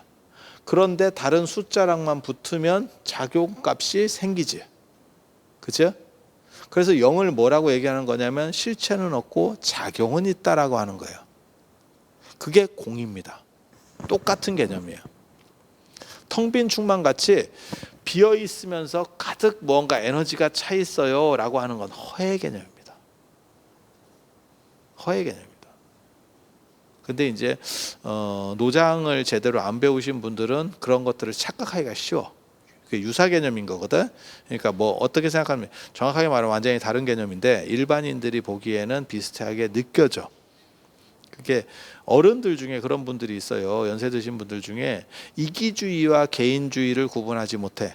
요즘 젊은 사람은 이기주의와 개인주의를 정확하게 구분하는데 연세 드신 분들은 집단주의 쪽에서 너무 살다 보니까 개인주의라고 말하면 이기주의라고 생각을 해. 근데 이기주의하고 개인주의는 다른 겁니다. 다른 겁니다. 완전히 다른 거예요. 그런데 비슷해 보여. 일견 비슷해 보여. 그러니까 그게 그거 아니냐? 이렇게 얘기하거든. 그러면 무식한 게 되는 겁니다. 정확하게 말하면 무식한 게 되는 겁니다. 근데 그렇게 말씀하시는 분들이 생각보다는 많이 있어. 근데 공하고 허도 그렇게 개념 구분을 잘 못하는 경우들이 있어. 그리고 무소유 무집착 이것도 완전히 다른 개념이에요. 완전히 다른 개념이에요. 그런데 그런 개념들을 착각을 하지. 그리고 불교에는 무소유는 없어요. 불교에는 무소유가 없어요. 그런데 책 제목을 무소유라고 쓰니 좀 갑갑하지. 그것도 그 어른이 아마 착각한 거예요. 착각한 거예요. 이렇게 얘기하면 꼭 뭐라고, 내가 이런 얘기하면 꼭 뭐라고 얘기하는 사람이 있냐면 네가 성철 법정 스님보다 낫냐? 야 이거는 개념의 문제를 얘기하고 있는 거잖아. 당연히 배운 사람이 낫지. 예. 서정주보다 시를 잘 쓸 수 있느냐라고 할지는 모르지만 서정주보다 더 개념을 뚜렷하게 이해할 수는 있어. 뭔 뜻인지 아시겠어요? 국어학자가 사전 만드는 사람이면 그건 충분히 가능한 거야. 그러니까 수행의 문제나 도덕의 문제를 얘기하는 게 아니야. 이건 개념의 문제를 얘기하는 거고 답이 있는 얘기들이에요. 답이 있는 얘기를. 그리고 그거는 그 분야에 대해서 정확하게 안 배운 사람은 착각할 수 있는 거야. 그게 뭐가 이상해. 근데 꼭 그렇게 얘기하는 답답한 사람들이 있어. 큰 스님은 안 틀린대. 야, 큰 스님도 안 배운 거는 틀려. 마치 큰 스님이 스마트폰 활용을 잘 못하듯이. 성철 스님이 깨달음을 얻으셨어. 그렇다고 지금 우리가 스마트폰 갖다 드리잖아 그 어른한테. 그러면 시자한테 어떻게 하냐 이렇게 하겠지. 이걸 어플을 깔아야 돼 이러면서 하실 수 있을 것 같아? 안 돼요. 내가 보기엔 아라한 이런 거 다 안 됩니다. 남방에 수행을 열심히 해서 아라한이 있대. 뭐 있는지 없는지 모르겠지만 있다라고 치고 스마트폰 갖다 줘봐. 그러면 개꿀 이러면서 그냥 더더덕 할 것 같아? 못해요. 초등학생만도 못해. 당연한 거 아니에요? 그런데도 불구하고 이런 건 자꾸 착각을 하는 사람들이 있어요. 근데 이런 거는 전문가들이 다 더 잘 아는 겁니다. 밥 먹고 그 짓 한 놈하고 뭐 그게 되겠어? 법정 스님보다 박지성이 축구를 더 잘 차요. 이러면 사람들이 당연히 이렇게 얘기해요. 근데 개념어를 가지고 우리 같은 사람이 개념어에 더 분명하게 알아요라고 하면 그게 가능해? 이렇게 당연히 가능하지. 그게 왜 불가능해? 당연한 얘기지. 그래서 그렇게 생각하시면 되고 87쪽 3법인 불교는 세 가지 이게 진리의 도장이라고 하는 거예요. 진리의 도장. 세 가지 진리의 도장. 그래서 불교는 부처님을 추구하는 종교이긴 하지만 부처님의 가르침에 종속되는 종교는 아니에요. 내가 붓다가 되는 종교입니다. 부처님을 믿는 게 본질이 아니고 내가 진리를 획득해서 붓다가 되는 게 목적인 종교예요. 그래서 우리는 예불할 때 부처님을 삼계도사 인도자라고 하는 거고요. 인도자 가이드 진리에 도달하는 가이드. 그리고 부처님께서 돌아가시기 3개월 전에 말씀하실 때도 자등명 법등명입니다. 그러니까 진리를 등불로 삼고 나를 등불로 삼는 게 아니고 나를 등불로 삼고 진리를 등불로 삼는 거예요. 이건 굉장히 중요해. 불교보다도 나의 행복과 나의 자유가 더 중요한 거예요. 그러니까 불교나 이런 것들은 나의 자유와 깨달음을 위한 수단인 겁니다. 그게 기독교하고 다른 점이에요. 기독교 같은 유신론 종교랑 다른 점이에요. 그들은 내가 없고 무조건 신이 정당성을 가지는 겁니다. 이에 비해서 불교는 나의 정당성을 위해서 불교가 존재하는 거예요. 이거 굉장히 큰 차이입니다. 그래서 저도 맨 처음에 부처님 그 장암 유행경이나 대반열반경이나 반요원경이나 니원경이나 이런 걸 볼 때 굉장히 놀라웠던 점 중에 하나는 왜 법등명 자등명이라고 하지 않고 자등명 법등명이라고 했을까에 대한 거에 대해서 생각이 상당히 많았었어요. 그러니까 진리를 등불로 삼고 거기에 나를 맞춰서 거기서 진리라고 하는 거는 불교적인 이야기거든요. 그러니까 부처님의 가르침을 중심으로 해서 나를 맞춰서 밝혀나가라라고 하는 게 맞는 것 같은데 나를 등불로 삼고 진리를 등불로 삼아라. 두 가지 논점을 분리시켜 버리거든요. 그 얘기는 뭐냐? 네 자신이 자유로운 것이 불교의 목적이에요.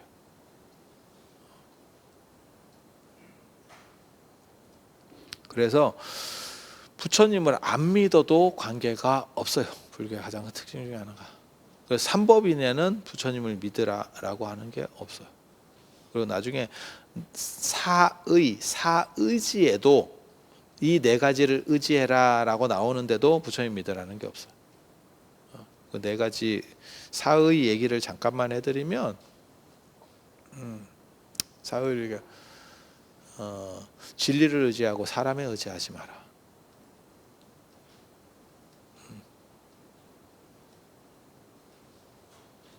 이런 것들이 사의거든요. 그러니까 기독교하고는 틀려. 기독교는 나 이외에 다른 신을 믿지 마라. 이런 식이에요. 그 개념들이 약간 다르지. 삼법인 한번 봅시다. 삼법인과 사법인 이렇게 나오는데 89쪽에 보세요. 두 번째 줄 재행무상 재법무와 일체계고 열반적정 이렇게 나옵니다. 재행무상이라고 하는 것은 모든 것은 변화한다라는 뜻이에요.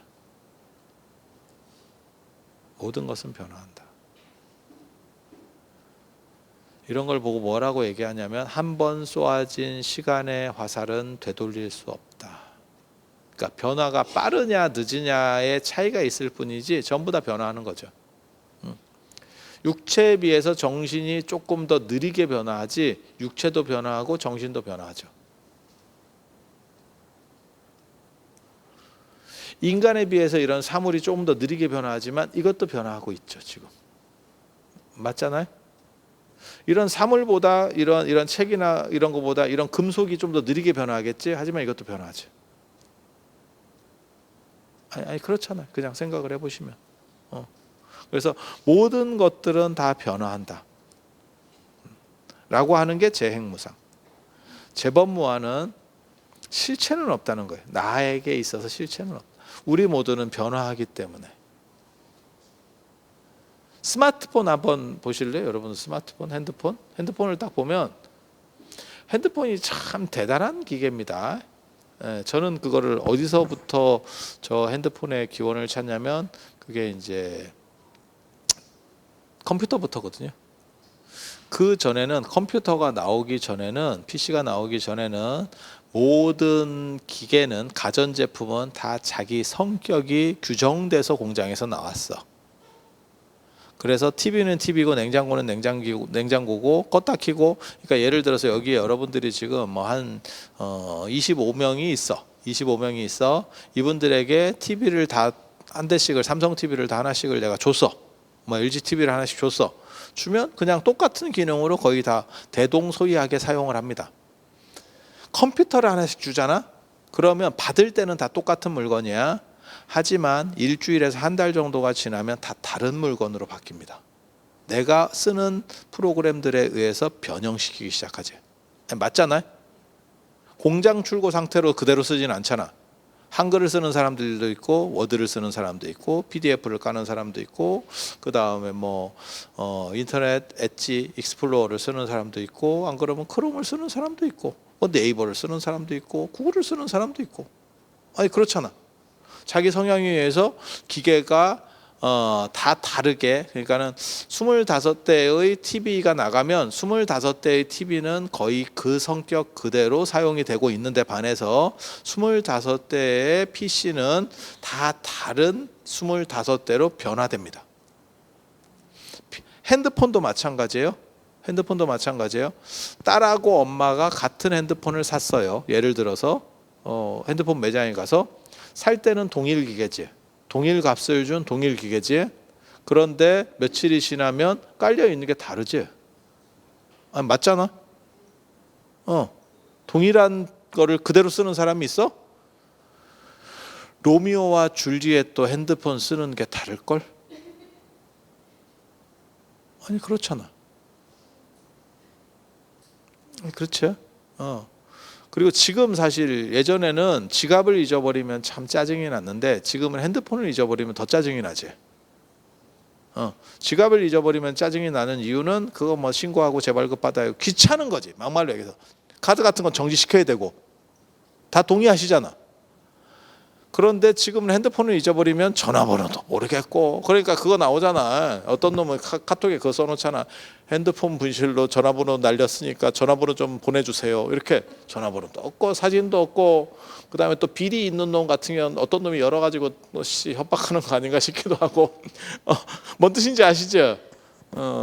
거기서 고개를 끄덕거리면 조금 이상한데. 핸드폰 조심해야 돼. 이게 비리 있는 사람은 핸드폰을 손목에 감고 다녀. 개끈 이렇게 묶듯이. 조심해. 그래서 근데 봐봐, 핸드폰에 지금 사진도 있고, 지금 카메라 없는 사람도 많거든. 핸드폰에 사진도 있고, 그거 옮기기도 귀찮으니까 그냥 계속 누적되는 거야. 그러니까 누적되니까 핸드폰이, 이것들이 새로 핸드폰 출시할 때마다 용량을 크게 하지. 그러니까 점점 그 안으로 들어가도 안 옮겨도 되고 계속 그러다가 이제 문제는 없어지면 이제 당장이 아쉽지. 엄청나게 아쉬운 상황이 되는 거야. 아니 다 동의하시는 얘기잖아. 그죠? 근데 봐봐, 그게 내 핸드폰이라고 하는 자기 결정성이라고 하는 게 실체가 있어서 존재하냐? 내가 나와 관련된 정보들이 누적되면서 내 핸드폰이라고 하는 정체성이 생기는 겁니다. 맞죠? 그리고 요즘은 되게 재밌는 게, 새로운 핸드폰을 사도 예전에는 새로운 핸드폰을 사면 내가 일일이 손으로 옮겨야 됐기 때문에 요거는 필요 없어. 마치 이사 갈 때 같은 행동을 하지. 그래서 짐을 한번 정리하지. 이거는 이쪽으로 옮기고, 요거는 됐고, 요거는 그냥 없애버려도 될 것 같고, 이렇게 해서 한번 정리를 하는데, 요즘은 지가 알아서 한 3, 40분 기다리면 지가 쪼르륵 지가 다 가. 그냥 핸드폰 2개를 붙여놓으면 지가 알아서 대가리 바꿔가지고 바꿔줘. 다일로 넘어가. 아니 맞잖아. 그러니까 뭐 신경 쓸 것도 없고 이게. 그래서 이게 뭐냐면 요즘으로 불교식으로 말하면 윤회입니다. 몸을 바꾸는 거예요. 하지만 그 안에 업은 안 바뀌는 거지. 업은 상속되고 몸은 바뀌는 겁니다. 그러면 그 업이라고 하는 게 어떤 실체가 있느냐? 실체는 없어요. 그냥 내가 사진 찍고 내 친구들이랑 뭐 하고 약속 잡고 그다음에 전화번호 같은 거 입력하고 이렇게 그때 만들어 놓은 것들이 그게 누적돼서 내 핸드폰이 된 거지. 아니 맞잖아요. 그리고 핸드폰을 잃어버렸을 때 타격이 되는 거는 기계가 아니죠. 막말로 얘기해서 그 안에 있는 그 업이 내가 쌓아놨었던 그 업들이 문제가 되는 거죠. 아니 맞잖아. 지금은 제가 그걸 안 써놨는데 제가 예전에는 노트북에다가 바닥에다가 뭐라고 써놨냐면 저는 이제 저 같은 경우는 노트북을 가지고 다니면서 작업하는 게 많기 때문에 노트북이 핸드폰보다 더 중요해. 그러니까 노트북을 잊어버렸을 때 타격이 핸드폰보다 더 크다고. 그래서 제가 바닥에다 뭐라 써놨냐면 어떤 경로로 입수를 했던지 간에 주기만 하면 동종 최신의 노트북을 사드리겠습니다. 내가 이렇게 써놨어. 그 얘기는 뭐냐면 네가 훔쳐갔더라도 묻지도 따지지도 않고 최신형으로 사줄게. 내가 200을 드리든 250을 드리든 내가 사줄게. 왜? 나는 그 노트북 자체가 중요한 게 아니고 그 노트북에서 작업하고 있었던 논문이나 이런 게 중요한 거야. 나한테는. 이해가 되시죠? 여러분이 핸드폰을 잊어버렸을 때도 똑같은 거 아니야? 사실은 기계를 산다라고 하는 것도 물론 약간 아깝긴 하지만 그거보다 그 안에 있는 내용물이 지금 더 중요한 거잖아. 다른 사람이 봤을 때는 개뿔도 아닐 수도 있어. 야 이거 무슨 뭐 이런 사진을 찍었대. 이거 뭐요? 이렇게 할 수도 있지만 나한테는 그게 굉장히 중요한 것들이잖아. 의미점들이잖아. 맞지? 그래서 내 핸드폰이라고 하는데 과연 실체가 존재하느냐? 실체는 없어. 단지 그러한 행위들이 누적된 거고 그것이 나라고 하는 개념 규정을 만들어내는 거예요. 그러한 하나하나의 행위들의 누적을 뭐라고 한다? 업이라고 한다. 그리고 그러한 업들은 반복되는 업은 어떠한 흐름을 만들어내. 그래서 새로운 걸 촉발시켜. 뭐하고 똑같은 거냐면 나는 태어날 때 내가 무슨 뭐 담배를 피우는 사람도 아니고 술을 마시는 사람도 아니고 그냥 아무것도 안 하는 사람으로 태어났어. 하지만 내가 술을 계속 마시게 돼서 지금 뭐 알코올 중독이 됐어. 라고 하면 어떻게 되냐면 나는 술을 끊고 싶어도 그 술을 한 잔 한 잔 먹었던 그 업들이 에너지를 만들어내죠. 술을 부르는 그걸 업력이라고 합니다. 업력. 그건 생각보다 주변에 많이 있어요. 그러니까 도박 중독도 그런 업력의 작용인 거예요. 못 끊어. 지가 혼자서는 못 끊어. 그러면 그건 나쁜 거 아니에요? 아니야. 우리 주변에 되게 많아. 제일 여러분들도 그 업력으로 겪는 게 뭐냐면 외국 나갔을 때 한국 밥이 땡기는 거. 업력입니다. 한국 음식을 계속 먹어봤기 때문에. 그러면 여러분이 태어나면서부터 한국 음식을 먹었느냐? 아니에요. 그게 만약에 예를 들어서 여러분이 태어나고 한두 살 안에 미국으로 입양 갔어. 그러면 여러분 연세쯤 됐을 때 외국에 나가면 빵이 땡기겠지. 한식이 땡기진 않을 거 아니야. 뜬금없이. 그지? 결정돼서 나온 게 아닌 거야. 그러니까 우리 엄마가 한국 사람이니까 나는 한식으로 세팅이 돼서 나왔느냐? 아니 그게 아닌 거야. 내가 태어나자마자 입양을 가서 프랑스로 갔어. 그럼 프랑스 음식이 땡기는 거야. 아니 맞잖아요. 그게 업력이에요. 그러니까 사부작 제가 월정사 가서 월정사에 이렇게 지금은 눈이 잘 안 오는데 제가 처음 갔을 때 한 15년 전 만에 눈이 많이 왔는데 그때 되게 재밌는 걸 봤거든. 그 적광전이 대웅전인데 월정사 대웅전인데 그 적광전에서 눈이 쌓였다가 이게 조금 날이 풀리면 눈이 두두두 하면서 지붕에서 떨어져. 이렇게 두꺼운 눈이 떨어져. 또 떨어져. 그러니까 이게 나중에는 한 무릎 이상 쌓이더라고요. 그리고 그게 녹았다 얼었다를 반복하니까 빙하같이 만들어져. 얼음층이 생기더라고. 야, 북극이나 남극이 저렇게 만들어지는구나. 내가 이런 생각을 했거든. 그런데 그게 뭘로 그렇게 단단하게 만들어지는 거냐면 포실포실 내리는 눈들이 쌓여서 그게 업이 만들어지는 거예요. 그리고 나중에는 그걸 어떻게 움직일 수 있느냐? 못 움직입니다. 그래서 차감기로 깨더라니까. 차감기로 두두두두 하는 거 있잖아. 그걸로 깨더라니까. 그래서 삶이라는 것도 이런 거구나 라는 생각을 했어. 여러분도 마찬가지예요. 여러분이 지금 입고 있는 뭐 패션, 머리 헤어스타일, 그게 다 업력입니다. 결정돼서 나왔느냐? 아니, 결정돼서 나오지 않았어. 근데 나는 이 헤어스타일이 편해. 나는 파마가 편해. 나는 생머리가 편해. 나는 똥머리가 편해. 뭐 다 사람 나름대로의 그게 있잖아. 맞지? 그게 업력이에요. 업력이에요. 그리고 여러분의 지금 체형, 업력의 결과입니다. 그게 아까 얘기한 것처럼 눈이 쌓여서 얼음이 돼가듯이, 이렇게 두꺼운 얼음층이 만들어지듯이, 여러분의 몸도 그렇게 만든 거잖아. 그 여러분의 살이 하루아침에 만들어졌어? 기적은 하루아침에 이루어지는 게 아니거든. 그거 다 업력으로 만든 거예요. 그리고 여러분이 내가 살을 빼기 위해서 좀 음식을 줄여야겠다라고 생각하면 어떤 일이 벌어집니까? 입이 땡기지. 아니 맞잖아. 그 업력이에요. 그래서 지금 스마트폰이라고 하는 것도 사실은 그러한 정보들이 누적된, 원래는 우리가 처음에 스마트폰을 시작했을 때는 공기계부터 시작했지. 맨 처음에 여러분이 스마트폰을 샀을 때 다 그냥 공기계였었어. 하지만 그걸 누적시켰고 지금은 스마트폰이 윤회를 하는 겁니다. 윤회를 하기 시작하는 겁니다. 몸은 바꾸는데 안에 있는 그 업은 그대로 상속되고 있는 거죠. 이게 불교식 사고입니다.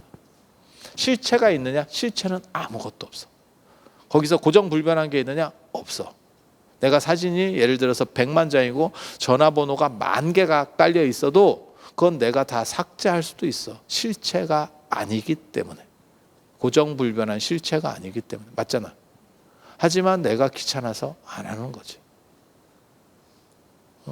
여러분이 전화번호를 몇 개나 가지고 계시는지는 모르겠는데 그 중에 70% 이상은 가지고만 있지 전화도 안 해. 아니 그렇지 않아요? 아니 그렇잖아. 그렇게 해서 가지고 다니는 거예요. 그래서 그게 업의 작용이다라고 보시면 되고, 마치 그렇게 스마트폰이 만들어지고 상속되는 것처럼 우리 몸도 그렇다고 생각해 보세요. 우리 정신, 나라고 하는 개념도 그렇다라고 보시면 돼.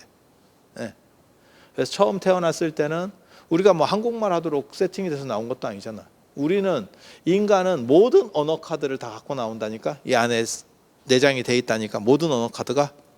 그래서 제가 어렸을 때 내가 영국으로 입양이 됐어. 그러면 영국 언어 카드가 발현이 됩니다.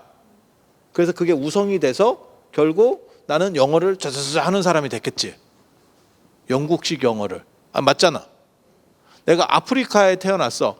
그러면 아프리카 말을 또 다다다다 하고 있겠지.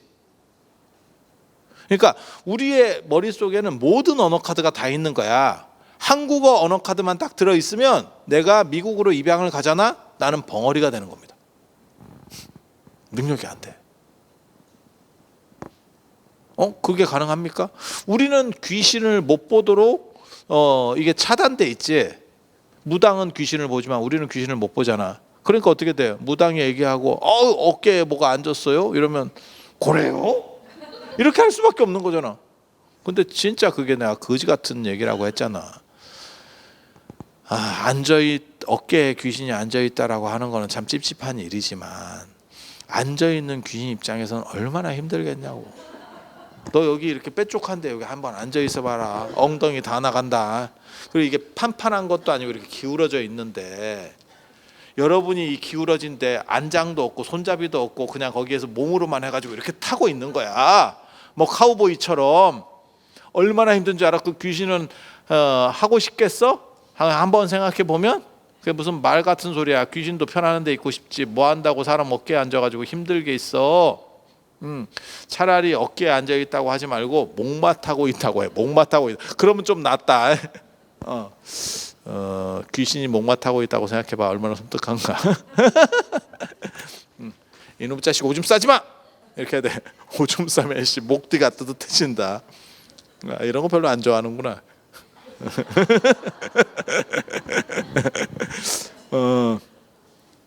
귀신이 어깨에 앉아 있어.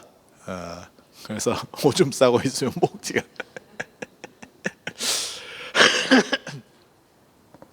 그래서 인간이라고 하는 것도 세팅돼서 나온 게 없어요. 언어 카드도 그냥 기본만 내장돼 있고 모든 언어 카드가 다 돼 있고 음식도 그렇고 생각하는 것도 그래요. 생각하는 것도 사고 방식도. 그런데 자기가 그걸 선택해 가는 거지. 그리고 일부는 그 문화권에 의해서 내가 한국에 태어났으면 한국 음식을 먹고 한국말을 하고 이렇게 이제 문화권에 선택적으로 주어지는 거고. 그리고 사고 방식이나 이런 것들은 내 의지에 의해서 약간씩 바뀌지. 그래서 똑같은 교육을 받더라도 좀씩 다르게 행동을 하는 거죠. 그거는 우리 형제들 보면 알잖아. 형제인데 그거 있잖아. 형제인데 딱 보는 순간 얘네 형제네가 있고, 형제는 딱 보면 너네가 형제냐? 가 있어. 완전히 다르다니까. 우리 집도 그랬는데 뭐 우리 집도 나 같은 사람이 한 사람이니까 우리 집이 살았지. 나 같은 사람이 다였으면 얼마나 힘들었겠어. 그렇게 생각하면 이게 같은 그래서 제가 그런 얘기 하는데 이게 형제라고 하는 게 현대자동차에서 자동차 만드는 것과 똑같다. 내가 이런 얘기를 하거든. 그래서 어떤 집은 소나타, 뉴 소나타, EF 소나타 이런 식으로 나오는 집이 있어요. 형제인데 모델도 비슷하고 하는 짓도 비슷하고 생긴 것도 비슷하고 사뭇 비슷해. 그런 게 있는가 하면 어떤 집은 소나타, 그랜저, 제네시스 같이 나오는 집도 있어. 그러니까 같은 형제인데 달라. 이게 같은 공장 거냐? 같은 현대 거야. 아버지가 어디서 데리고 온 건 아니야. 그런데도 완전히 달라. 그쵸? 그런 거 못 느껴요? 그게 몇 년 있다 나온다 그래서 꼭 그렇게 차등으로 나오는 거 아니에요. 같은 시리즈 제품이 있는가 하면 완전히 이거는 생산시설 자체가 좀 달랐던 것 같은데 싶은 것도 있어요. 그래서 그렇게 선택적으로 바뀌어가는 부분도 있고, 하지만 유전자 검사를 해보면 형제면 거의 대부분이 동일한 놈입니다. 그렇지 않을까? 그렇겠지. 그렇겠지. 그래서 그렇게 우리는 비슷하게 본다면 대한민국에서 같은 시대를 살고 있는 동업 중생이고, 하지만 거기에는 다양성이라는 게 존재하는 거고, 그걸 별업이라고 하는 거고, 같은 시대에 태어나서 같은 세대를 산다라고 하는 것은 공업이라고 하는 거고, 공동된 업. 그리고 그 안에서 그러니까 가족은 더 공업이 강한 거죠. 비슷한 조건이 더 강력하게 주어진 거죠. 그러니까 공업의 개념만 보면 그거죠. 같은 지구 안에 태어났다는 것도 공업이고, 대한민국으로 들어오면 더 강력한 공업이 작동하는 거고, 가족이나 이러면 더 강력한 공업이 작동하는 거고, 그죠? 그렇지만 그렇다고 해서 개별적인 부분이 아주 없느냐? 그렇지 않지. 그건 개업이라고 하는 게 있어요. 개별적인 업들. 그렇게 해서 나가는 거고. 그러면 거기엔 성공한다라고 하는 개념은 어떻게 정의해야 될까? 성공은 그 시대적 상황에 적절성을 가졌느냐라고 하는 거예요. 그래서 제가 그런 얘기 하거든요. IT 시대가 온다라고 90년대에 했어서 그게 IT 버블입니다. 기억나세요? IT 버블. 아마 지금도 IT 쪽 주가가 그 정도까지 올라갔는가 모르겠다. 90년대 엄청나게 한번 뚫고 올라갔었던 적이 있었거든. IT 시대가 진짜 오나 싶었던. 오긴 왔지. 언제? 지금 왔지. 2010년 중반 넘어부터 왔지. 그래서 그 시점을 잘 맞추면 그러면 성공. 못 맞추면 실패지. IT 버블일 때 들어갔던 사람은 다 실패했습니까? 아니죠. 거기서 또 먹고 나온 사람이 있어요. 왜 그래? 자, 코로나 상황이 터졌잖아. 우리가 아무도 예상하지 못한 코로나 상황이 터졌습니다. 코로나 상황이 터졌는데 그러면 다 손해를 받느냐? 아니죠. 코로나 상황에서 가장 큰 자산 변화를 K자 자산 변화라고 얘기하거든요. K자 자산 변화. 그러니까 주식을 했거나 뭐 부동산을 그때 팔았거나 했었던 사람들은 돈이 떡상을 했고 자산 가치가 떡상을 했고 돈을 막 풀어가지고 아무도 예상하지 못했어. 코로나 상황에서 물류가 봉쇄가 되고 하면 주식이 다 떨어진다고 생각했는데 전 세계가 그걸 위험하다고 생각해서 돈을 막 풀고 그 다음에 목을 다 쪼으니까 주식 쪽으로 돈이 흘러가서 주식이 막 이렇게 떡상했지. 처음에는 이렇게 꼬꾸라졌다가 쫙 이렇게 올라갔잖아. 그때 그거를 먹고 빠진 사람은 돈을 많이 벌었지. 그게 K자 성장이고. 그때 그걸 먹었는데 더 먹으려고 이렇게 기다리고 있다가 지금 한 사람은 다시 되돌아왔지. 사랑은 돌아오는 거야 이러면서 다시 원위치. 이게 인생인가? 왜 내가 들어가니까 판이 이렇게 바뀌었대도 있고. 코로나 때 진짜 못 움직였던 분들이 있지. 식당, 안 그러면 뭐 여행업, 아니면 뭐 PC방, 노래방 다 진짜 힘들었지. 이유는 처음부터 3년 갈 겁니다 이랬으면 잠깐 쉬었다가 갈까? 이렇게 했을 건데 몇 개월 갈 겁니다. 감기 같은 거고 여름 되면 날 따서지면 없어집니다 라고 하는 바람에 계속 버텼지. 조금만 버티면 좋은 날 온다. 버티면 된다. 3년 동안 버티니까 사람이 허리가 훅 가지. 3년 굶어봐. 다이어트 확실하지. 이해되시죠? 그런 사람은 소득이 이렇게 떨어지는 거예요. 그래서 그걸 K자라 그러는 거거든. 누구는 올라가고 누구는 떨어진 거예요. 그것의 원인은 무엇이냐? 시대적 적절성을 네가 가졌느냐? 라고 하는 거죠. 비트코인에 젊은 애들이 들어가는 이유는 뭐냐? 그 적절성을 내가 맞출 수 있다라고 생각하는 거죠. 코인이나 이런 시장에 들어가는 거. 영감님들은 들어가고 싶어도 알지도 못해서 못 들어가고. 변동폭이 하루에 뭐 10% 20%씩 난다는 거 아니에요? 그러면 이게 심장 떨려서도 못해. 이거 일반 사람들은 야 10% 20%가 날라가 움직인다는 거는 내가 자산을 넣어놨을 때 불과 며칠 만에 싹 날릴 수도 있다는 얘기야. 이거 되게 재밌는 거예요. 이거 굉장한 거야. 5% 변동수만 있어도 굉장한 거거든. 굉장히 큰 거거든요. 그래서 그 적절성을 맞추면 그게 중독. 그래서 모든 것은 변화한다. 자, 89쪽에 재행무상 모든 것은 변화한다. 그 다음에 재범무화 실체는 없다. 마치 스마트폰 내 스마트폰이라고 하는 그런 개념처럼 실제로 실체는 없지만 작용이 없느냐? 작용은 존재한다. 내 스마트폰이라고 하는 개념은 사실은 작용으로서 존재하는 개념입니다. 나라고 하는 개념은 무엇이냐? 작용으로서 존재하는 개념. 그 작용이라는 것은 무엇이냐? 업이 누적된 것이다. 이해가 됩니까? 이러한 변화를 잘 이해하는 사람은 네 번째 열반 적정. 마치 파도를 타는 사람이 파도물에 빠지지 않고 그것을 즐겨가듯이 89쪽의 두 번째 줄입니다. 열반 적정에 들고 고요한 상태에 저하고. 고요하다라고 하는 게 진짜 고요한 게 아니에요. 잔잔한 호수에 거울같이 쫙 비치고 이런 고요 아닙니다. 파도 치지만 그 파도에 물들지 않기 때문에 고요한 겁니다.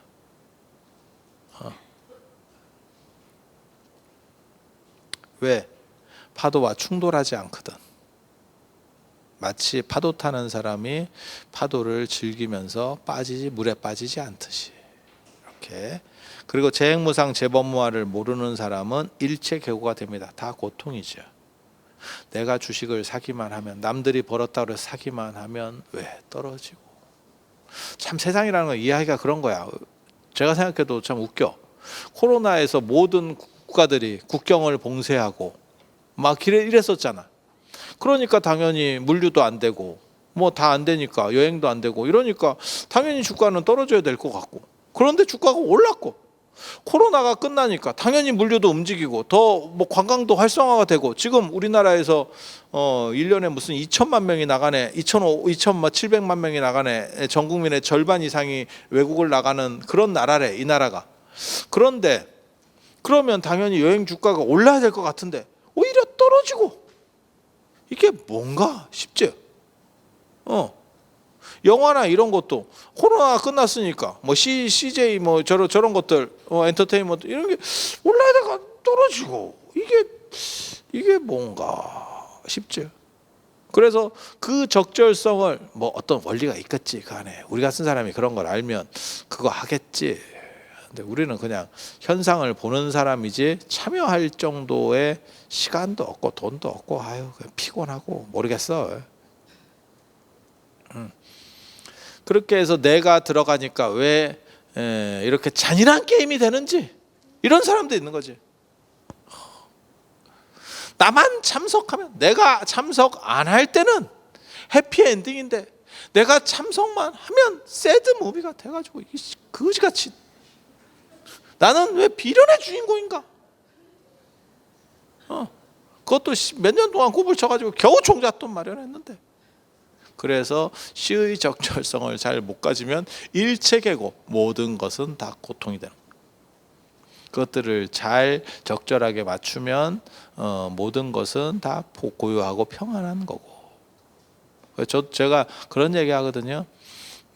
저도 이제 사람들을 이렇게 쓸 때가 있어요. 그러니까 사람들을 여기 이런 자리에다가 사람들을 배치하는 그런 것도 하는데, 제가 늘상 하는 얘기가 있어요. 이 세상에 쓸모없는 사람은 없다. 주어진 역할에, 상황에 적절하게만 들어가면 된다. 더 나은 사람이 있고 덜 나은 사람이 있는 것은 분명히 맞다. 하지만 적재적소에만 들어가면 충분히 한 사람 몫은 한다. 단 우리가 그 사람이 조금 부족해 보이는 거는 그 사람이 몸에 안 맞는 옷을 입고 있을 뿐이다. 이게 나이 먹으니까 굉장히 관용적이 되더라고. 제가 예전에는 사실은 어떤 상황에서도 능력을 발휘해서 그걸 처리해야 된다, 그게 진정한 능력자다, 이런 생각을 했는데 요즘은 그런 건 없다. 부족하면 메꿔가면서 사는 거고, 남으면 덜어가면서 살 수 있도록 해주는 것이 리더의 소양이다. 우리 이렇게 생각하자. 굉장히 자비로운 리더잖아. 말은 잘해.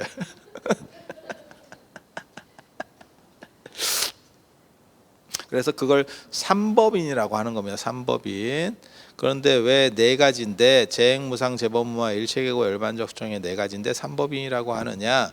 재행무상 재법무와라고 하는 이 두 가지를 알면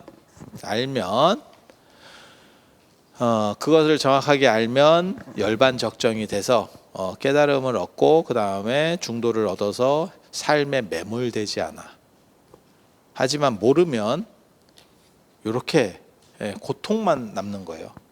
그래서 둘 중에 하나는 맛보기로 돌아오는 겁니다. 이거든지 이거든지. 그러니까 두 개를 동시에 맞을 일은, 양싸대기를 맞을 일은 없는 거야. 요거를 보든지 이거를 보든지. 그러니까 두 개는 전제고, 재행무상과 재법무와는 전제고, 일체계고와 열반적정은 둘 중에 하나만 있는 거야. 경기를 하는 사람은 두 사람이지만 우승하는 사람은 한 사람이다. 그렇게 되는 거예요. 그렇게. 그래서 요 삼법인과 사법인에 맞으면 그 사람은 그것은 불교다라고 말하는 거예요. 여기 부처님 믿어라라고 하는 것이 없어요. 그냥 진리의 얘기를 하는 겁니다. 다음 시간에 또 건강한 모습으로 잘 뵐 수 있도록 이렇게 했으면 좋겠습니다. 자, 감사합니다.